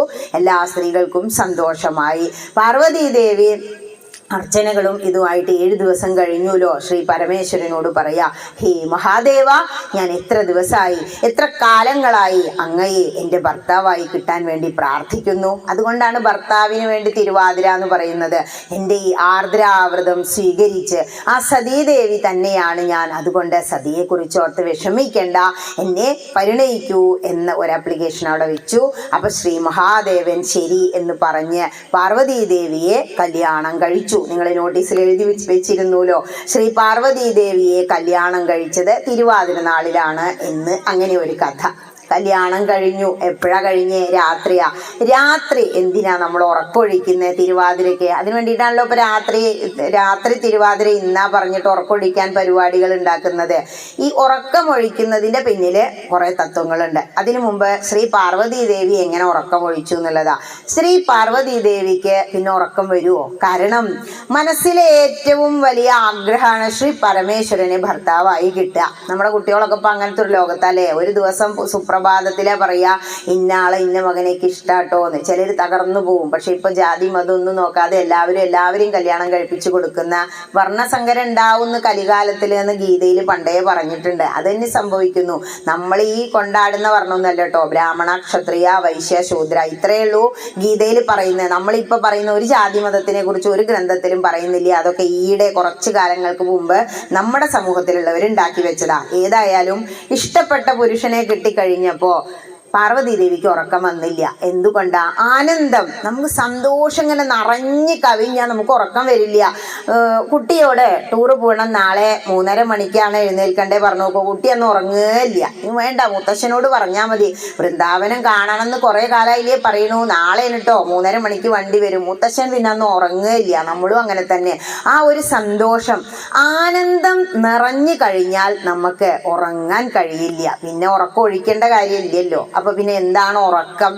ഉറക്കം എന്ന് പറഞ്ഞാൽ അത് അജ്ഞാനം കൊണ്ടാണ് നമ്മൾ ഉറങ്ങുന്നത്. ഭഗവാനോട് എന്താ നമ്മൾ പ്രാർത്ഥിക്കുക? അജ്ഞാനം കൊണ്ടുള്ള തിമിരം ഹരിക്കണേ മഹാദേവ, ഹരത്യജ്ഞാനാന്തകാരമിതി ഹര എന്നാ പറയുന്നത്. അതുകൊണ്ട് അജ്ഞാനം ഉറക്കമാണ്. ഇപ്പോ ഉറക്കൊഴിക്കുന്ന 2 ആഘോഷങ്ങളും മഹാദേവനാ. ഏതൊക്കെയാ? ഒന്ന് നമ്മുടെ തിരുവാതിര, രണ്ടാമത്തത് ശിവരാത്രി. എന്തുകൊണ്ടാ ഉറക്കൊഴിക്കണം എന്ന് പറയണേ?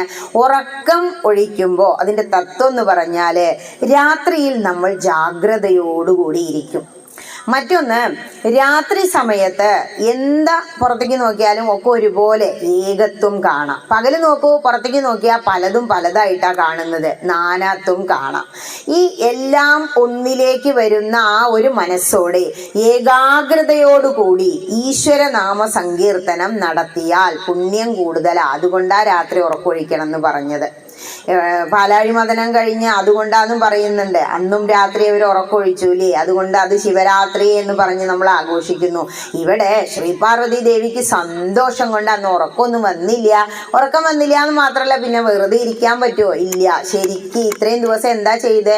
കുളിച്ച് തുടിച്ച് പരമേശ്വരന്റെ പാട്ടുകൾ പാടിയില്ലേ? അന്നും ശ്രീ പാർവതി ദേവി ആറ്റിലേക്ക് എടുത്ത് ചാടി തുടിച്ച് ശ്രീ പരമേശ്വരന്റെ കീർത്തനങ്ങൾ ചൊല്ലി കുളിച്ച് കയറിയിട്ട് എന്ത് ചെയ്തു?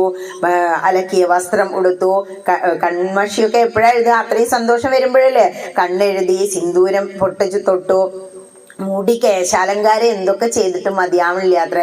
ഓരോ ഭാഗത്തു കൂടെ പോകുമ്പോൾ കിട്ടുന്ന പൂക്കൾ മുഴുവൻ എടുത്ത് കേശം അലങ്കരിച്ചു. അതാണ് ഈ ദശപുഷ്പം. 10 തരം പൂക്കൾ എടുത്തിട്ട് മുടി നിറയെ കേശ അലങ്കാരം നടത്തി. ഇങ്ങനെ സന്തോഷത്തോടുകൂടി ഉറക്കൊഴിച്ച് ശ്രീ പരമേശ്വരന്റെ പാട്ടും പാടി ആനന്ദിച്ച് അങ്ങനെ നടന്നു അത്രേ കാട്ടിലൂടെ.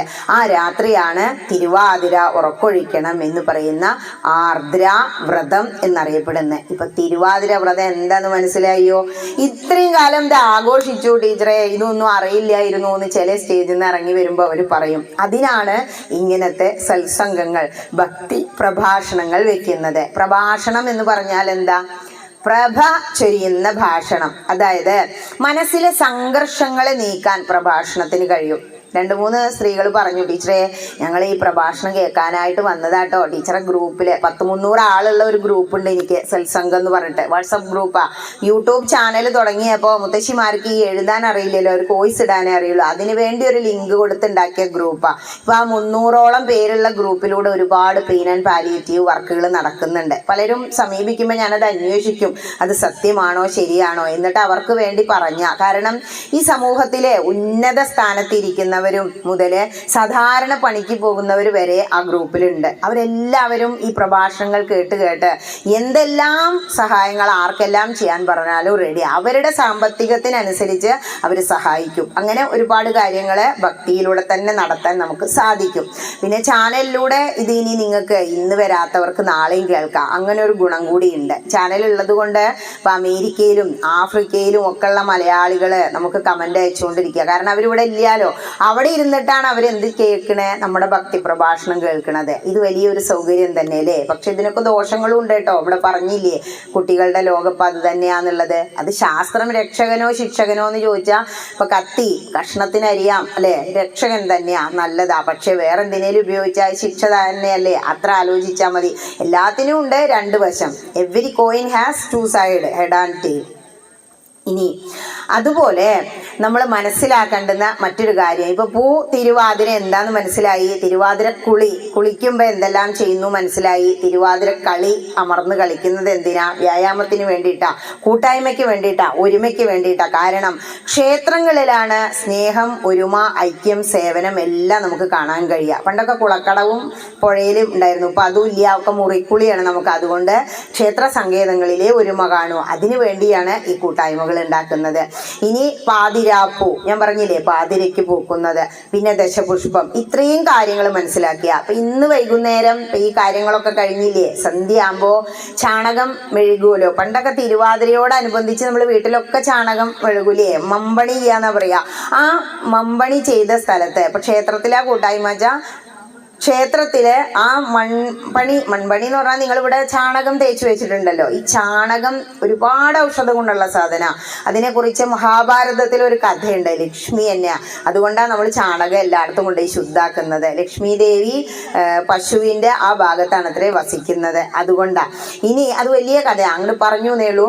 ചാണകം മെഴുകിയ നിലത്ത് എട്ടങ്ങാടി നിവേദിക്കാൻ വേണ്ടിയിട്ട് 8 തരം കിഴങ്ങുകൾ, നനക്കിഴങ്ങിന്റെ വിത്ത് എന്നൊക്കെ പറയലേ, ചേമ്പ്, ചേന, പിന്നെന്താ പറയുക കാവത്ത് എന്നൊക്കെ പറഞ്ഞിട്ട് കപ്പ, ഇങ്ങനെയുള്ള 8 തരം കിഴങ്ങുകള് നമ്മൾ ചുട്ടെടുക്കും, ഉമിത്തിയിൽ ചുട്ടെടുക്കും. അതിനൊക്കെ സവിശേഷത ഉണ്ട് കേട്ടോ, ഗ്യാസുമ്മ ചുടുന്ന പോലെയല്ല. ഉമി കൂട്ടിയിട്ട് ഈ 8 തരം കിഴങ്ങുകൾ ചുട്ടെടുത്തിട്ടാണ് എട്ടങ്ങാടി ഉണ്ടാക്കുക. ഈ എട്ടങ്ങാടിക്ക് ശർക്കരപ്പാനി ഉണ്ടാക്കി നാളികേരമൊക്കെ ചിരകിയിട്ട് അതിൽ തേനും അങ്ങനെയുള്ള കാര്യങ്ങളൊക്കെ ചേർത്തിട്ട് മുതിരയും മമ്പയറും ഒക്കെ ചേർത്ത് പുഴുങ്ങിയിട്ട് അത് ഒന്നാക്കും. ഈ ചുട്ടെടുത്ത് തൊലി കളഞ്ഞിട്ട് ആ കിഴങ്ങുകൾ കുനുകുനുന്നനെ അരിയും എല്ലാവരും കൂടി ഇരുന്നിട്ട്. എന്നിട്ട് ഇതൊക്കെ കൂടി അങ്ങോട്ട് മിക്സ് ചെയ്തതിന് ശേഷം എട്ടങ്ങാടി ഉണ്ടാക്കിയിട്ട് അവിടെ നിവേദിക്കും നമ്മൾ. ആ നിവേദിച്ചതാണ് ഇന്ന് രാത്രി എല്ലാവർക്കും കൊടുക്കുക. ഇത് അറിയാത്തവർക്ക് വേണ്ടി പറഞ്ഞതാ, അറിയുന്നവരും ഉണ്ടാവും കേട്ടോ. പണ്ടുണ്ടായിരുന്ന ഒരു ചടങ്ങാണ്. എന്താ അതിൻ്റെ പിറകിലെ സയൻസ്? ഈ സമയത്താണ് നമ്മളുടെ ചേമ്പ്, ചേന, കൂർക്ക, കപ്പ ഇതൊക്കെ വിളവെടുത്തിട്ടുണ്ടാവുക. നമ്മുടെ വീട്ടിൽ ആ സമയത്ത് എന്താണോ ഉള്ളത് അതാണ് നമ്മൾ ഉപയോഗിക്കേണ്ടത്. മാത്രല്ല നമ്മുടെ പ്രദേശത്ത് ഉണ്ടാകുന്ന എല്ലാ സാധനങ്ങളും നമുക്ക് കഴിക്കാത്രേ. ഇപ്പൊ വെളിച്ചെണ്ണ അതുണ്ടാക്കും ഇതുണ്ടാക്കും എന്ന് പറഞ്ഞ് കുറേ എണ്ണ കമ്പനിക്കാർ അവരുടെ കമ്പനികളുടെ പാം ഓയിലും അതും ഇതൊക്കെ പരസ്യം ചെയ്തില്ലേ, നമ്മളത് പോയി വാങ്ങും ചെയ്തു, വിത്തൗട്ട് കൊളസ്ട്രോൾ എന്നും പറഞ്ഞ്. നമ്മൾ ജീവിക്കുന്ന പ്രദേശത്ത് ഉണ്ടാകുന്ന നാളികേരവും അതിൽ നിന്നുണ്ടാകുന്ന വെളിച്ചെണ്ണയാണ് നമ്മുടെ ശരീരത്തിന് ഏറ്റവും നല്ലത്. അത് നമ്മുടെ ഗ്രന്ഥങ്ങൾ വ്യക്തമായിട്ട് പറയുന്നുണ്ട്. അതുകൊണ്ടാണ് ഈ സമയത്ത് ഉണ്ടാകുന്ന ചേനയും ചേമ്പും കാച്ചിലും ഒക്കെ ചുട്ട് പുഴുങ്ങി എന്ത് ചെയ്യുന്നത്, ചുട്ടൊക്കെ കഴിച്ചാൽ ഏറ്റവും നല്ലത്. അപ്പൊ എണ്ണ ഇല്ലാത്ത വറക്കലില്ലാലോ. അതൊക്കെ നമ്മുടെ ശരീരത്തിന് ഏറ്റവും നല്ല ഒരു ഭക്ഷണമാണ് എന്ന് മനസ്സിലാക്കുക. അതിനു വേണ്ടിയാണ് എട്ടങ്ങാടി നേദിക്കുന്നത്. ഇങ്ങനെയുള്ള ഒരുപാട് ചടങ്ങുകളുണ്ട്. ഇനി മഹാദേവനെ കുറിച്ച് ഇത്തിരി പറയാം. തിരുവാതിര ഇപ്പോ ഏകദേശം മനസ്സിലായില്ലോ. എല്ലാ ആഘോഷങ്ങളും ഇപ്പൊ എടുത്തു നോക്കൂ. ഓണം, മഹാബലിയാ നമ്മുടെ മുന്നിൽ ആദ്യം വരിക അല്ലെ. കാരണം എന്താന്നോ, മഹാബലി അത്രയും വലിയ ഭക്തനാ. മഹാബലിക്ക് പാതാളത്തിൽ കാവൽ നിൽക്കുക ഭഗവാനോട് ഒരാള് ചോദിക്കുക. നാരദമുനി ഇങ്ങനെ നോക്കിയിത്രേ. ഭഗവാൻ എല്ലാവർക്കും ചോദിച്ചതൊക്കെ ദ്വാരകയിൽ കൊടുത്തോണ്ടിരിക്കുക. ആ സമയത്ത് ചോദിച്ചു, കൃഷ്ണ എന്തപ്പോ ചോദിക്കുമ്പോഴേക്ക് ഇങ്ങനെ കൊടുത്തോണ്ടിരിക്കണേ? അവർക്ക് ആവശ്യമായിട്ടല്ലേ. നാരദരി വന്നില്ലേ എന്റെ മുന്നിലല്ലേ, ഗുരുവായൂർ അങ്ങോട്ട് ചെന്നാ എന്തൊക്കെയാ അപ്പൊ ചോദിക്കേണ്ട, അതിനും സമയമില്ല, മുന്നോട്ട്. എന്താ പറയണെന്നറിയോ? നേതി അതല്ല ഇനിയും മുന്നോട്ട് പോണം. ഈ ക്ഷേത്രത്തിൽ വന്ന് തൊഴണത് മാത്രല്ല ഭക്തി എന്ന് പറയാ. ഇവിടെ നാരദ മഹർഷി കുറച്ച് കഴിഞ്ഞപ്പോ ഒരാൾ വന്നു. ആ സമയത്ത് ചോദിക്കുകയാണ്, ഭഗവാനെ എനിക്ക് ഇത്തിരി ഭക്തി തരണം കേട്ടോ. ആരും ചോദിക്കാത്തൊരു സാധനമാണല്ലോ അല്ലെ. എന്താണ് നാരായണീയത്തിൽ പറഞ്ഞുകൊണ്ടിരിക്കണ? ഓരോ ദശകം സമർപ്പിക്കുമ്പോഴും ഭട്ടേരിപ്പാട് വാദം മാറണമെന്ന് പറയുന്നുണ്ടെങ്കിലും ഇടയ്ക്ക് പറയുന്നുണ്ട്, കൃഷ്ണ ഹരേ എനിക്ക് അഷ്ടസിദ്ധികളൊന്നും വേണ്ടാട്ടോ, എനിക്ക് ഇത്തിരി ഭക്തി അങ്ങയോട് അത്രേ വേണ്ടൂ, ഇത്തിരി ഭക്തി തന്നാ മതി. ഭക്തി ഇല്ലെങ്കിൽ പിന്നെ ഒന്നുമില്ല. അഷ്ടസിദ്ധിയൊക്കെ നേടിയാൽ നമുക്ക് പരകായ പ്രവേശമൊക്കെ ചെയ്യാം. ശങ്കരാചാര്യ സ്വാമികളൊക്കെ വ്യോമമാർഗത്തിലൂടെ ആകാശത്തിലൂടെ സഞ്ചരിച്ചിരുന്നു അത്രേ. അങ്ങനെയാണത്രേ ഒരു ദിവസം ഗുരുവായൂർ അമ്പലത്തിന്റെ മുകളിൽ കൂടെ പോകുമ്പോൾ അവിടെ പൂജാതി കർമ്മങ്ങളൊക്കെ ഒന്ന് ശരിയാക്കി കൊടുക്കാൻ ഒരു ഓട്ടയിൽ കൂടെ അങ്ങോട്ട് വീണു അത്രേ. ഇപ്പോഴും ആ കൃഷ്ണാട്ടം നടക്കുന്ന സ്ഥലത്ത് ആ ഓട്ടം ഉണ്ട് എന്നാ പറയുന്നത്. അപ്പൊ പരകായ പ്രവേശം ഇതൊന്നും എനിക്ക് വേണ്ട, അഷ്ടസിദ്ധികളൊന്നും വേണ്ട, ഇത്തിരി ഭക്തി മതി. ഇദ്ദേഹം ഭക്തി ചോദിച്ചപ്പോ ഭഗവാൻ പറഞ്ഞു ഇത്ര വെയിറ്റ് ഒന്നങ്ങോട്ട് മാറി നിൽക്കൂന്ന്. അപ്പോ നാരദ മഹർഷി വീണ്ടും ചോദിച്ചു, എന്താ ഭഗവാനെ ഭക്തി ചോദിച്ച ആൾക്ക് മാത്രം അതല്ലേ വേണ്ടത്, വെയിറ്റ് ചെയ്യാൻ പറഞ്ഞത് എന്ന്. അപ്പൊ പറയാ ഭഗവാൻ, അതെ നാരദരെ, ഇവരീ ചോദിച്ച സാധനമൊക്കെ കൊണ്ടുപോയാൽ അതുകൊണ്ട് അവരെന്നെ കളിച്ചോളും. നമുക്ക് തന്ന കളിപ്പാട്ടങ്ങളാണ് നമ്മളെ വീട്ടിലുള്ള കുടുംബവും കുട്ടികളും, അല്ലാതെ നമ്മുടെ മുന്നിലുള്ള ഓരോ സാമഗ്രികളും, ടിവിയും മൊബൈലും എല്ലാം, അതും വെച്ച് കളിച്ച് അവിടെ ഇരുന്നോളും. ഭഗവാനെ നമ്മൾ ഉപദ്രവിക്കില്ല. പക്ഷെ ഭക്തി കൊടുത്തു കഴിഞ്ഞാല് ഞാൻ അദ്ദേഹത്തിന് കീഴ്പ്പെടും. ഭക്തന്റെ മുന്നില് ഞാൻ വെറും ഒരു ദാസനാണ്. പാതാളത്തിൽ കാവൽ നിൽക്കുകയാണ്. ആർക്ക്? മഹാബലിക്ക്. അതുകൊണ്ടാണ് പറഞ്ഞത് അത് കൊടുക്കാൻ ഞാനൊന്ന് ആലോചിക്കട്ടെ. നമ്മുടെ തല ഇങ്ങനെ കുലുക്കി നോക്കൂത്രേ ഭഗവാൻ. എന്താ നോക്കുന്നതെന്നറിയോ? കൊട്ടത്തേങ്ങ എങ്ങനെയാ മൂത്തോ നോക്കുക? കുലുക്കി നോക്കൂലേ? ആടുണ്ട് കേട്ടോ, പൊട്ടിച്ചോളൂ പായസത്തിലിടാന്ന് പറയും. നമ്മുടെ തല അവിടെ ചെന്ന് നമ്മൾ കൊണ്ടെങ്ങനെ ഇടിക്കുമ്പോഴേ ഭഗവാൻ അതൊന്നും ഇങ്ങനെ മുട്ടി നോക്കൂത്രേ. നമ്മൾ 2-3 മുട്ടൊക്കെ മുട്ടില്ലേ നമസ്കരിക്കുമ്പോ? പാകം വന്നിട്ടുണ്ടെങ്കിൽ നമുക്ക് ഭക്തി തരും, അല്ലെങ്കിൽ മറ്റു സാധനങ്ങളൊക്കെ തരും. ഇപ്പൊ മനസ്സിലാക്കിക്കോളൂ നിങ്ങൾ എന്തുകൊണ്ട് അവിടെ ഇരിക്കുന്നതെന്ന്. മഹാദേവൻ തീരുമാനിക്കുക. കുറെ കാലം ഇവര് മാതൃസമിതി പറഞ്ഞു ഓടി തുടങ്ങിയിട്ട് ഇവിടെ വന്ന് തൊഴുത് പ്രാർത്ഥിച്ചു പോണു. ഇവരൊക്കെ ഇവിടെ നിന്ന് കൊണ്ടുവന്ന് ഇരുത്തട്ടെ. കാരണം എത്രയോ ജന്മങ്ങളുടെ സുഹൃതം ഉണ്ടെങ്കിലാണത്രേ ഒരു ഭക്തി പ്രഭാഷണത്തിന് മുന്നിൽ ആ വേദിയിൽ വന്നിരിക്കാൻ കഴിയുള്ളൂ. മഹാദേവൻ അവിടെ ഇരുന്ന് തീരുമാനിച്ചിട്ടുണ്ടാവൂത്രേ ആരൊക്കെ ഏതൊക്കെ റോല് ഏതൊക്കെ കസാരയിൽ ഇരിക്കണം, ആരൊക്കെ അപ്പുറത്ത് നിന്ന് സംസാരിക്കണം. അവർക്ക് അതിന് യോഗമായിട്ടില്ല. സുഹൃതം ഉണ്ടെങ്കിൽ മാത്രമേ ഒരു ഭക്തി പ്രഭാഷണം കേൾക്കാൻ നമുക്ക് തോന്നൂ. കാരണം അജ്ഞാനം ആണ് ഉറക്കെന്ന് പറഞ്ഞില്ലേ. നമ്മൾ ആ അജ്ഞാനത്തെ നീക്കി ആനന്ദത്തിലേക്ക് ഉയരണം. അജ്ഞാനം ഇല്ലാതെ ആയി കഴിഞ്ഞാൽ പിന്നെ നമുക്ക് ആനന്ദ. ഭഗവാൻ ശിവം എന്ന് പറഞ്ഞ മംഗള സ്വരൂപിയാണ് ശിവൻ. ആ ശിവഭഗവാനെ പോലെ എല്ലാ സമയത്തും ആനന്ദത്തോടുകൂടി ഇരിക്കാൻ അജ്ഞാനം ഇല്ലാതെ ജ്ഞാനം നേടണം. അതിനു വേണ്ടിയിട്ടായിരിക്കണം നമ്മുടെ ശ്രമം. നമ്മുടെ ജീവിതം എന്തിനാ? ഇപ്പൊ 10 വർഷം മുമ്പ് ഇങ്ങനെയാണോ? ആയിരുന്നില്ല. ഇനി 20 വർഷം മുമ്പ് ഇങ്ങനെയാണോ? അന്ന് പാവടയും ബ്ലൗസൊക്കെ ഇട്ട് ഓടി ചാടി നടന്നു. ഇനി 10 വർഷം കഴിഞ്ഞാലോ ഈ രൂപമൊന്നും ആവില്ല അല്ലേ. തലയൊക്കെ വെഞ്ചാമരം പോലെയൊക്കെ ആയിട്ടുണ്ടാവും. ഇങ്ങനെ ഇരിക്കാൻ വയ്യ, അങ്ങനെയൊക്കെ ആവും. ചിലപ്പോൾ ഈ ശബ്ദമൊന്നും ഇങ്ങനെ വരില്ല, പല്ലൊക്കെ കൊഴിഞ്ഞ എന്നൊക്കെ പറയേണ്ടി വരും. അപ്പൊ മാറ്റങ്ങൾ ഉറപ്പാ. അപ്പൊ നമ്മളൊന്ന് ചിന്തിക്കുക. അതിനു വേണ്ടിയിട്ടാണ് ഭക്തി പ്രഭാഷണം. കഥ കേൾക്കാനല്ല, കഥകളിലെ തത്വങ്ങള് സ്വയം ഒന്നിങ്ങനെ മാറിയിരുന്നിട്ട്. ഈ ഭക്തനോട് പറഞ്ഞില്ലേ ഭക്തി തരാൻ കുറച്ച് സമയം കഴിയട്ടെ എന്ന്. എന്തുകൊണ്ടാ? പക്വത വരാത്തത് കൊണ്ടാ. ഭക്തി തരണമെന്നുണ്ടെങ്കിൽ ഭഗവാൻ എന്താണോ പറയുന്നേ? നമേ ഭക്ത പ്രണശ്യതി, എന്റെ ഭക്തന് നാശമില്ല കേട്ടോ. അപ്പൊ നാശമില്ലാത്ത ആ ഭക്തി ഉണ്ടാവണമെങ്കിൽ എന്തുണ്ടാവണം? ജ്ഞാനം, അറിവുണ്ടാവണം. ഈ ജന്മം കിട്ടിയത് എന്തിനാണ്? ഒന്നങ്ങനെ ഇരുന്ന് ചിന്തിക്കുക. എന്തിനാ ഇപ്പൊ ഈ ജന്മം കിട്ടി? ഇങ്ങനെ ഉണ്ടുറങ്ങി കിടന്നുറങ്ങാനാണോ? ആചാര്യസ്വാമി കേരളത്തിലൂടെ ഇങ്ങനെ വന്നൂത്രേ. മിക്കതും നോർത്തിലായിരുന്നേ അല്ലെ, ഉത്തരാഖണ്ഡിലൊക്കെ പോയിട്ടല്ലേ മരിക്കുന്നത്. ഇവിടെ വന്നപ്പോ വിളിക്കുകയാണത്രേ, ഇവരെല്ലാവരും ഇങ്ങനെ മൃഗങ്ങളുടെ പോലെ മനുഷ്യരൂപേണ മൃഗം ചരന്തി. അതാ പറഞ്ഞത്. കേരളത്തിലുള്ളവർ അങ്ങനെ അത്രേ. എല്ലാവർക്കും മനുഷ്യന്റെ രൂപമൊക്കെ കിട്ടിയിട്ടുണ്ട്, പക്ഷെ മൃഗങ്ങളെ പോലെയുള്ള ജീവിത. ഹൈന്ദവന്റെ പല വീടുകളും ചിന്തിച്ചു നോക്കൂ, ഒരു വിളക്ക് അവർ വെക്കില്ല. പ്രാർത്ഥനയുടെ ഭാഗമാണ് വിളക്ക് വെക്കുന്നത്. നമ്മളുടെ ആചാരങ്ങളും അനുഷ്ഠാനങ്ങളും ജീവിതത്തെ ചിട്ടപ്പെടുത്തുന്നതിന് വേണ്ടിയിട്ടാണ്. ക്ഷേത്രത്തിലേക്ക് അവർ പോവില്ല, ഒരു വിളക്ക് അവർ വെക്കില്ല. അങ്ങനെ എത്ര ഹൈന്ദവ ഭവനങ്ങളുണ്ട്. അതൊക്കെ കുറുക്കന്റെ മാളാത്രേ. കുറുക്കൻ എന്താ ചെയ്യാ? ഭക്ഷണം എന്തെങ്കിലും കിട്ടിയാൽ കഴിക്കും, ഓരിടും, കിടന്നുറങ്ങും. അല്ലേ? ഇതന്നെയല്ലേ ചെയ്തുകൊണ്ടിരിക്കണേ. ആ വീട്ടിലെ ഒരു ഗ്രന്ഥം ഒന്ന് തുറന്നാൽ, ഒരു വിളക്കൊന്ന് കത്തിച്ചാൽ അവിടെയുള്ള ഒരു ഐശ്വര്യം നമുക്ക് വേറെ മനസ്സിലാകും. ആ ഐശ്വര്യം കിട്ടണമെങ്കിൽ ഈശ്വര എന്നുള്ള സ്മരണ, അതായത് ഭഗവാനോട് ചോദിച്ചു, എപ്പോഴാ ഭഗവാനെ അങ്ങയെ സ്മരിക്കേണ്ടേ? ഭഗവാൻ എന്താ പറഞ്ഞത്? തസ്മാൽ സർവേഷു കാലേഷു, എല്ലാ സമയത്തും എന്നെ സ്മരിച്ചോളൂ. നമ്മളെന്താ ചെയ്യുന്നത്? ഇത്തിരി സമയം കിട്ടിയ അപ്പോഴേക്ക് എന്റർടൈൻമെന്റ് ആയില്ലേ? 8 മണിക്കൂർ ഉറങ്ങണം, 8 മണിക്കൂർ ജോലിക്ക് പോകണം, ബാക്കി 8 മണിക്കൂർ എങ്ങനെ ഉപയോഗിക്കുന്നു എന്നുള്ളതാണ്. നമ്മൾ പറഞ്ഞില്ലേ ഒരുപാട് തിരക്കുകൾക്കിടയിലെന്ന്. ആ തിരക്കുകൾക്കിടയിലും ഇപ്പൊ ടീച്ചിങ് നിർത്തിയപ്പോൾ പലരും ചോദിച്ചു, അയ്യോ ജോലി വേണ്ടാന്ന് വെക്കേണ്ടിയിരുന്നില്ല, പക്ഷെ മനസ്സോട് കൂടിയിട്ട് എനിക്കിത് വേണ്ട. ഇപ്പോഴും വിളി വരാറുണ്ട്, പക്ഷെ അത് വേണ്ടാന്ന് അങ്ങോട്ട് വെക്കാനുള്ള, ത്യജിക്കാനുള്ള ആ മനസ്സ് വരണമെങ്കിൽ അതിന് കുറേ അങ്ങോട്ട് ഉയരണം. അങ്ങനെ ഒരു കാര്യം വേണ്ടാന്ന് വെച്ചിട്ട് വെറുതെ കിടന്നുറങ്ങുകയല്ല. രാവിലെ ആയി കഴിഞ്ഞാൽ മോളങ്ങോട്ട് പോയ 9 മണിക്ക് മുകളിൽ ഒരു ഗ്രന്ഥത്തിന്റെ റൂം, ഒരു സെറ്റിയിൽ കുറെ ഗ്രന്ഥങ്ങൾ. അവർ ചേച്ചി വന്നിട്ട് പറഞ്ഞു, ടീച്ചർ ഗ്രന്ഥങ്ങൾക്ക് ഇരിക്കാൻ ഒരു സെറ്റി ഉണ്ടല്ലേ എന്ന്. ഞാൻ അത്രയൊന്നും ചിന്തിച്ചിരുന്നില്ല. പഴയ സെറ്റി ഇവിടെ കൊണ്ടിട്ടു, ഞാൻ നിരത്തി വെച്ചു, റെഫർ ചെയ്യാൻ ഓരോന്ന് വേണമല്ലോ, അത്രേ വിചാരിച്ചുള്ളൂ. ഓരോ ഗ്രന്ഥങ്ങളും ഇങ്ങനെ തുറക്കുമ്പോൾ, ഓരോ താളുകളിലൂടെ, ഓരോ ശ്ലോകങ്ങളിലൂടെ പോകുമ്പോൾ കിട്ടുന്ന ആ ഒരു സുഖം, ആ മനസ്സിന്റെ ഒരു ശാന്തി, ഭഗവാനോട് അങ്ങനെ ചേർന്ന് നിൽക്കാൻ. ഇന്നൊരാൾ പറഞ്ഞു, ഞാൻ ഗുരുവായൂർ പോവാണ്. ഞാൻ പറഞ്ഞു, ഇന്റെ കാര്യമൊക്കെ ഒന്ന് അവിടെ പറഞ്ഞോളൂ കേട്ടോ. അപ്പൊ അദ്ദേഹം ചോദിച്ചു, കുറെ അയ്യോ പോയിട്ട്. ഞാൻ പറഞ്ഞു, ഇപ്പൊ കുറച്ചായി. ഭഗവാൻ പറയുന്നത് എന്റെ കൂടെ തന്നെയല്ലേ എല്ലാ സമയവും, ഇനിയിപ്പോ ഇവിടെ വന്ന് ക്യൂ നിൽക്കണ്ടെന്നാണ് തമാശക്ക് പറഞ്ഞതാ. പോവാറൊക്കെ ഉണ്ട്, പക്ഷെ അവിടെ ചെന്ന് കഴിയുമ്പോൾ 4-5 മണിക്കൂർ നിൽക്കുമ്പോൾ കൂടെ ഉള്ളവർക്ക് മുഷിപ്പ് തുടങ്ങും. എനിക്കാണെങ്കിൽ അകത്ത് കയറാതെ അവിടെ പോയിട്ട് ഒന്നുമില്ല എന്നുള്ളൊരവസ്ഥ. കാരണം ഭഗവാൻ ഭക്തന്മാരോട് പറഞ്ഞിരിക്കുന്നത്, നിങ്ങളുടെ ഉള്ളിലാണ് ഞാൻ ഇരിക്കുന്നത്. ഇവിടെ ഇരിക്കുന്നത് അഹം ബ്രഹ്മാസ്മി, നമ്മളുടെ ഉള്ളിൽ തന്നെയാണ് ഭഗവാൻ ഇരിക്കുന്നത്. അതാണ് പറയുന്നത് സന്ധ്യാവന്ദനം കഴിയുമ്പോൾ, സാവാദിത്യോ ബ്രഹ്മ ബ്രഹ്മൈവ അഹമസ്മി.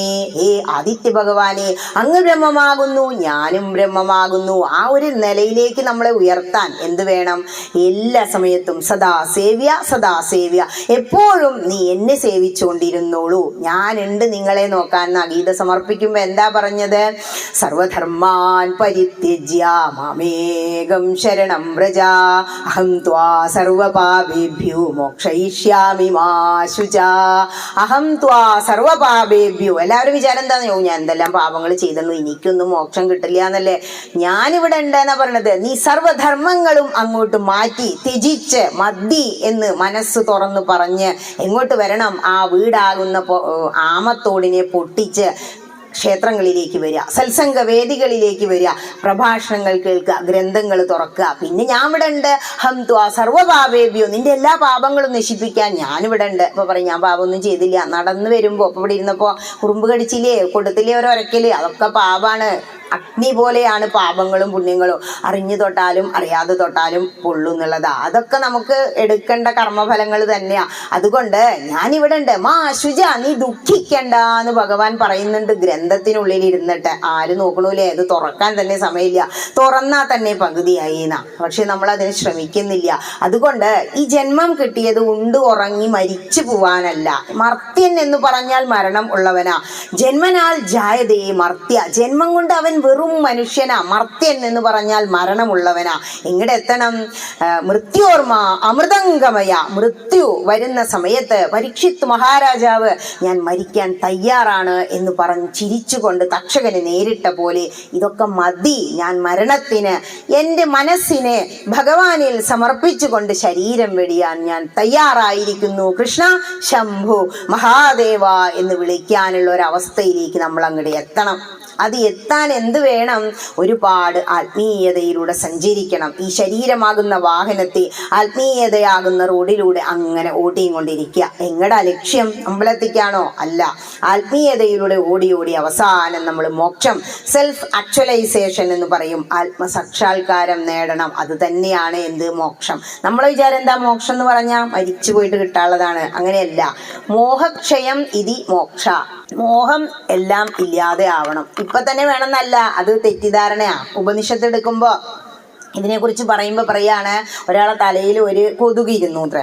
അപ്പൊ ഇപ്പുറത്ത് ഇരിക്കുന്ന ആളെ കൊടുത്തൂത്ര ഒരലക്ക്, അയാളെ കാറ്റുപോയിന്ന്. അങ്ങനെയല്ല, അത് തെറ്റിദ്ധാരണ. അപ്പൊ ഇതൊക്കെ കേട്ടാ ഭഗവത സപ്താഹമൊക്കെ കഴിയുമ്പോൾ ചോദിക്കും, എല്ലാം ത്യജിക്കണച്ചപ്പോ എന്തിനപ്പൊ ജനിച്ച ഒരു സുഖം അനുഭവിക്കണ്ടേ?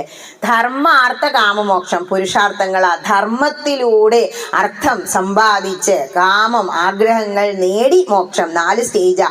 വർണ്ണാശ്രമ ധർമ്മങ്ങൾ 4 ആശ്രമങ്ങളാ. ആശ്രമം ചെയ്താലേ ആശ്രമങ്ങളിലൂടെ ശരിക്ക് സുഖിച്ച് പോകാൻ പറ്റൂ. ഏതൊക്കെ ആശ്രമങ്ങൾ?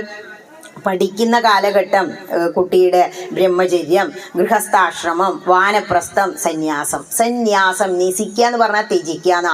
ആ ഒരു പ്രായം എത്തുമ്പോഴേക്ക്, ഒരു 50 വയസ്സ് കഴിയുമ്പോഴേക്ക് നമ്മളിങ്ങനെ ഈ പഞ്ചേന്ദ്രിയങ്ങളെയൊക്കെ ജയിക്കണം. 60 ആകുമ്പോഴേക്ക് ഷഡ്വൈരികളെ പോലെ ആകണം എന്നാ. 70 സപ്തർഷികളെ പോലെ, 80 അഷ്ടദിക്പാലകന്മാരെ പോലെ, 90 ആവാനുണ്ടെങ്കിൽ. കാരണം ഇപ്പോൾ പാറ്റം പോസല്ലേ, കൊറോണയല്ലേ, കുത്തിവെപ്പെടുത്തവരൊക്കെ ടക്ക് ടക്കേന്ന് പോയിക്കൊണ്ടിരിക്കല്ലേ. നീർപ്പോളാ പോലെ ഉള്ളൂര് എപ്പോഴാ പൊട്ടുകയെന്നറിയില്ല. അതുകൊണ്ട് 90 വയസ്സാകുമ്പോഴേക്കും നവഗ്രഹങ്ങളെ പോലെ ജ്വലിക്കണം എന്നാ പറയണത്. അതൊരു പ്രഭാഷണത്തിലുള്ള വിഷയാട്ടോ. ഇനി മഹാദേവനെ കുറിച്ച് കുറച്ച് പറഞ്ഞിട്ട് നിർത്താം. മഹാദേവൻ എന്ന് പറഞ്ഞ ആദിദേവനാണ് എന്ന് പറഞ്ഞു. ശിവലിംഗം എന്താണെന്നും പറഞ്ഞു. ഇനി ഈ മഹാദേവന്റെ ക്ഷേത്രത്തിൽ അങ്ങനെ വന്ന് നിൽക്കുമ്പോൾ പലരും വീട്ടിലൊക്കെ മരിക്കാൻ ഇങ്ങനെ ഇതായി കിടക്കുന്നവർക്ക് വേണ്ടി മൃത്യുഞ്ജയ ഹോമം കഴിക്കും. അത് പലർക്കും അറിവില്ലാത്തൊരു കാര്യമാണ്. മൃത്യുഞ്ജയ ഹോമം എന്ന് പറഞ്ഞാൽ എന്താ? മൃത്യുവിനെ ജയിക്കാനുള്ളതാണോ? അല്ല. മരണതുല്യമായ വേദനകളിൽ നിന്നും ഇത്തിരി ആശ്വാസം കിട്ടാനാണ് മൃത്യുഞ്ജയ ഹോമം. അത് കഴിച്ചാൽ ഒരു ചെറിയ പായസവും ഒരു ചെറിയ ഡപ്പി നെയ്യും ഒക്കെ അവിടുന്ന് തരും. ആ നെയ്യൊക്കെ ഒന്ന് പെരുമാറി കൊടുത്ത് നോക്കൂ. ആ ഊർധ്വശ്വാസവും വലിച്ചു കിടക്കുന്ന മനുഷ്യന് ഒരാശ്വാസം, വേദനകളിൽ നിന്ന് ഒരു ആശ്വാസം. മഹാദേവൻ മരണത്തിന്റെ ദേവനാലെ, ബ്രഹ്മം വിഷ്ണു മഹേശ്വരൻ സൃഷ്ടി സ്ഥിതി സംഹാരങ്ങളാ. അതാണ് അവിടെ മനസ്സിലാക്കേണ്ടത്. ഇനി മഹാദേവൻ ആദിദേവനാകുമ്പോൾ നമ്മൾ ആരെ ഭജിക്കേണ്ടത് എന്ന് ചോദിക്കാറുണ്ട്. എല്ലാം ഒന്നാണ് എന്ന് മനസ്സിലാക്കുക. പലരും ചോദിക്കും, ടീച്ചറെ നമുക്ക് എത്ര ദൈവങ്ങളാ, എത്ര ദേവതകളാ, എത്ര ക്ഷേത്രങ്ങളാ, എങ്ങോട്ടാ പോണ്ടേ? നമ്മുടെ വീട്ടിന്റെ ഏറ്റവും അടുത്തുള്ള ക്ഷേത്രത്തിൽ ഏതാണോ മൂർത്തി, അങ്ങോട്ട് നമ്മൾ പോവുക. കാരണം അത് നമ്മളുടെ ഉത്തരവാദിത്ത. അപ്പൊ ഇവിടെ ഒരുപാട് കാര്യങ്ങൾ നടന്നു എന്ന് പറഞ്ഞില്ലേ? കഴിഞ്ഞ വർഷം നിങ്ങൾ തിരുവാതിര കൊണ്ടാടി തുടങ്ങി പറഞ്ഞില്ലേ? ഇതുപോലെ ഒരുപാട് കൂട്ടായ്മയിലൂടെ ഇങ്ങനെ വലിയ ഒരു സംഘത്തെ വിളിച്ചിരുത്തി ഇങ്ങനെയുള്ള കഥകൾ ചെറിയ ഒരു മണിക്കൂറൊക്കെ കൊടുത്താൽ മതി. കൂടുതൽ പറയുമ്പോഴേക്ക് വീട്ടിലുള്ളവരുടെ വിളിയൊക്കെ വരും. പിന്നെ ഭക്ഷണത്തിനൊക്കെ സമയം നേരം വൈകും. മറ്റൊന്ന്, ഈ കൂട്ടായ്മകളിലൂടെ ഇതുപോലെ ഓണം എന്താന്ന് മനസ്സിലാക്കി ഓണക്കളികളും പാട്ടൊക്കെ ക്ലബ്ബുകളിലേക്ക് ഓടാതെ എന്ത് ചെയ്യുക? നമ്മുടെ ക്ഷേത്ര സങ്കേതങ്ങളിൽ നടത്തുക. മഹാദേവനാണ് അടുത്ത ക്ഷേത്രം, അത് മതി. ഇവിടെ വന്ന് നിന്ന് ആ ഭഗവാനെ നോക്കി ഇങ്ങനെ നിന്ന് തൊഴുമ്പുണ്ടല്ലോ, ഈ വിരലുകൾ ഇങ്ങനെ കൂട്ടി വെക്കുമ്പോൾ തള്ളവിരല് ശരിക്കും ആകാശ. നമശിവായ, ശിവപഞ്ചാക്ഷരി മന്ത്രം ഇവിടെ വരുമ്പോൾ അറിയേണ്ട കാര്യങ്ങളാ. നമശിവായ. ഇപ്പോൾ നിങ്ങൾ ഈ മൈക്കെടുത്ത് സംസാരിക്കുകയാണെങ്കിലും ആദ്യം എന്ത് പറയണം? ഓം നമശിവായ. നമശിവായ ശരിക്കും പറയാനറിയില്ല പലർക്കും. ഈ നമശിവായ എനിക്കൊരു മന്ത്രം അറിയില്ല ടീച്ചറെ, എന്താ കുട്ടിക്ക് പറഞ്ഞു കൊടുക്കുക? അമ്മയുടെ ഉത്തരവാദിത്വമാണ് കുട്ടിക്ക് സന്ധ്യാസമയത്ത് നമശിവായ എന്ന മന്ത്രം ചൊല്ലിക്കൊടുക്കേണ്ടത്. മഹാമന്ത്ര ശ്രീരുദ്രം. വേദം പഠിച്ച് കഴിയുമ്പോൾ അവസാനം രുദ്രം ജപിക്കാൻ പഠിപ്പിക്കും. അതില് വരുന്ന ശ്രീരുദ്രം എന്ന ഭാഗത്ത് വരുന്ന അനുവാകത്തിൽ വരുന്ന മന്ത്രമാണ് എന്ത്? ഓം നമശിവായ. ഓം എന്ന് പറഞ്ഞാൽ എല്ലാം ആയിന. ഓം ഇത്യാക്ഷരം ബ്രഹ്മ എന്ന് ഗീത പറയുന്നു. നമ ശിവായ. ഇതിന്റെ തത്വം കൂടിയും പറഞ്ഞിട്ട് നിർത്താം. ന എന്ന് പറയുമ്പോ ന എന്ന് പറഞ്ഞാൽ ഭൂമി. ഈ 5 വിരലുകളെ നമശിവായ. എന്താ കാരണം എന്നോ? 5 വിരലുകൾ 5 വലിപ്പല്ലേ? പക്ഷെ ഇതിന് 5നും ഓരോ റോളില്ലേ? അതുപോലെയാണ് ഇവിടെ ഇരിക്കുന്ന എല്ലാവരും. ചിലപ്പോൾ ഈ ക്ഷേത്രത്തിൽ വരുന്നവര് ഭക്തി കുറവുള്ളവരായിരിക്കും. ആഴ്ചയിൽ ഒരിക്കൽ വരുന്നവര് ഭയങ്കര ഭക്തിക്കാരായിരിക്കും. അതൊക്കെ ഭഗവാനെ അറിയൂ. അതുകൊണ്ട് ആൾക്കാരെ രൂപം മുഖമൊന്നും നോക്കിയിട്ട് ആരേനെയും നമ്മൾ വിലയിരുത്തരുത് എന്ന് ഈ വിരലുകൾ നമ്മളോട് പറയാ. ഒരാൾ പണി മുടക്കിയ ഒരു മുറി ആയി കഴിഞ്ഞാൽ നമുക്ക് ബുദ്ധിമുട്ടായില്ലേ?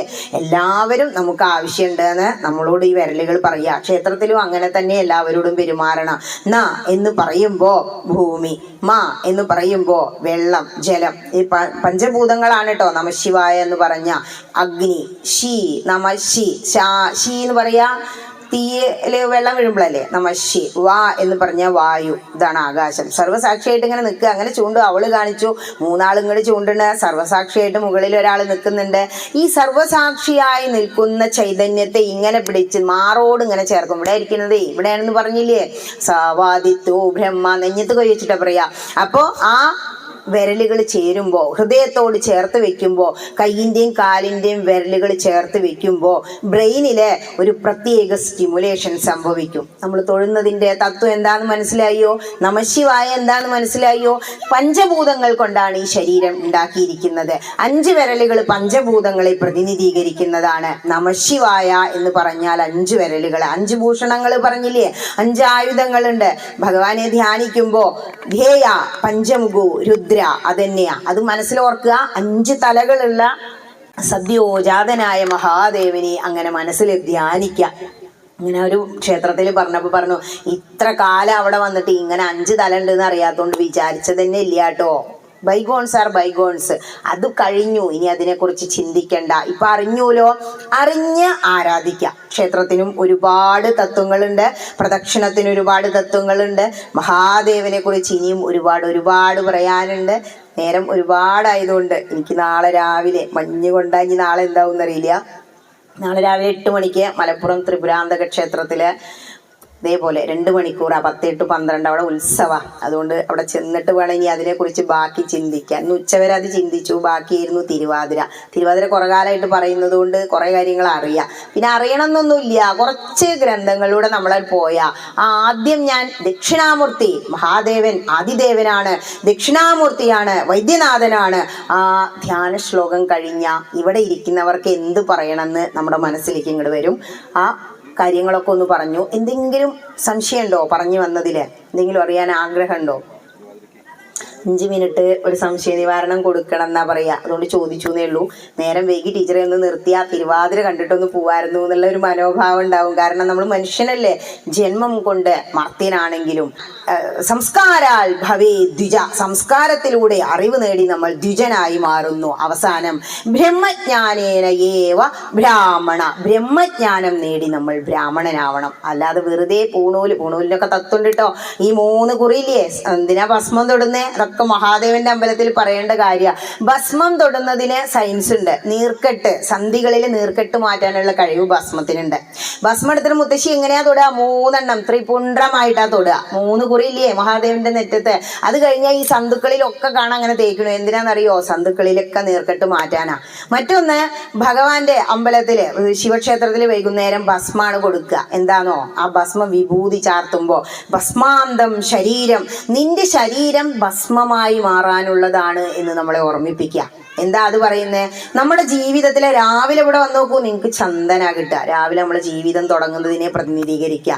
ഉച്ചയ്ക്ക് എന്ന് പറയുമ്പോൾ എല്ലാ ആഗ്രഹങ്ങളും പൂർത്തീകരിച്ച് നിൽക്കുക. സന്ധ്യ എന്ന് പറഞ്ഞാൽ നമ്മുടെ ജീവിതത്തിന്റെ അവസാനം. ഒരു ദിവസം അങ്ങനെ കാണിക്കുക.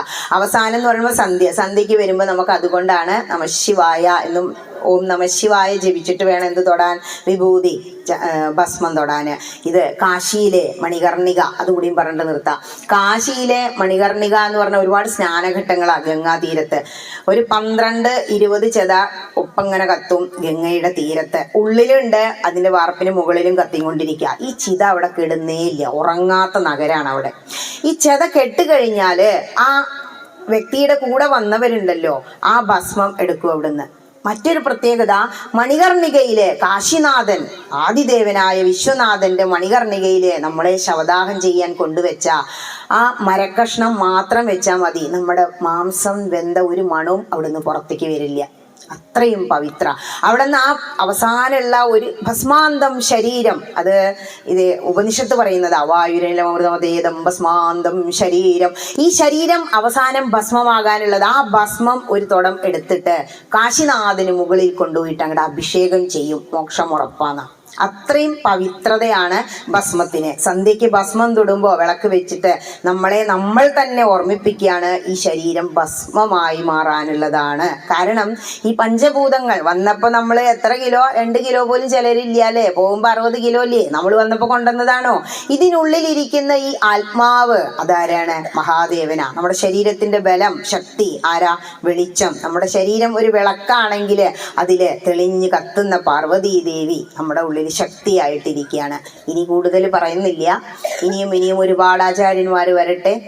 ഇനിയും നിങ്ങൾക്ക് ഹരത്തജ്ഞാനാന്തകാരം ഇതി എന്ന് പറഞ്ഞിട്ട് ഹര ഹര മഹാദേവ, അത് ഗംഗാരതി കഴിയുമ്പോൾ ഹര ഹര മഹാദേവ എന്നൊരു താളത്തിലുണ്ട് ആ പണ്ഡിറ്റ് കുട്ടികൾക്ക് ഒരു ചൊല്ലാൻ. അതുപോലെ ഇവിടെ വന്നാല് നിങ്ങൾ വെറുതെ ഇങ്ങനെ തൊഴുത് നിൽക്കാതെ ഹര ഹര മഹാദേവ, ഹര ഹര ശിവശങ്കര നമ, പാർവതീപതയേ നമ എന്ന് പ്രാർത്ഥിക്കണം. നാണം ഇല്ലാതെ, എന്താ പറഞ്ഞ രാമായണം, നാണമാകുന്നു തഥാ അതിനെന്താവതിപ്പോൾ. നാണമില്ലാതെ കണ്ണണ്ടടച്ചോളൂ പൂച്ചട പോലെ, പിന്നെ ആരും കാണില്ലാലോ നമ്മൾ ചൊല്ലുന്നത്.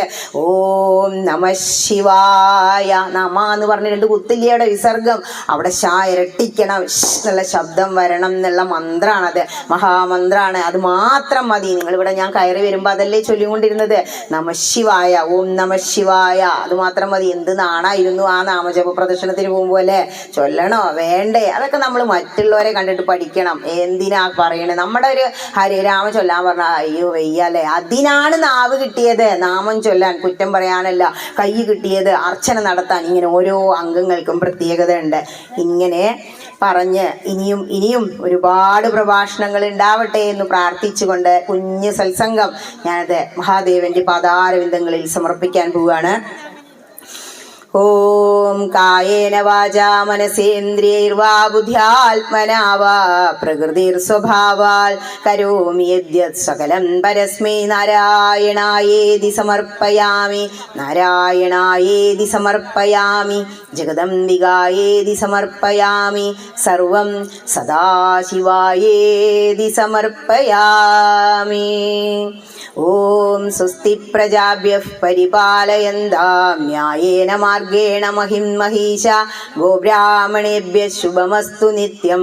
ലോകാ സമസ്താ സുഖിനോ ഭവന്തു, ലോകാ സമസ്താ സുഖിനോ ഭവന്തു, സമസ്ത ലോകാ സുഖിനോ ഭവന്തു. ഓം ഹരിദാസ്.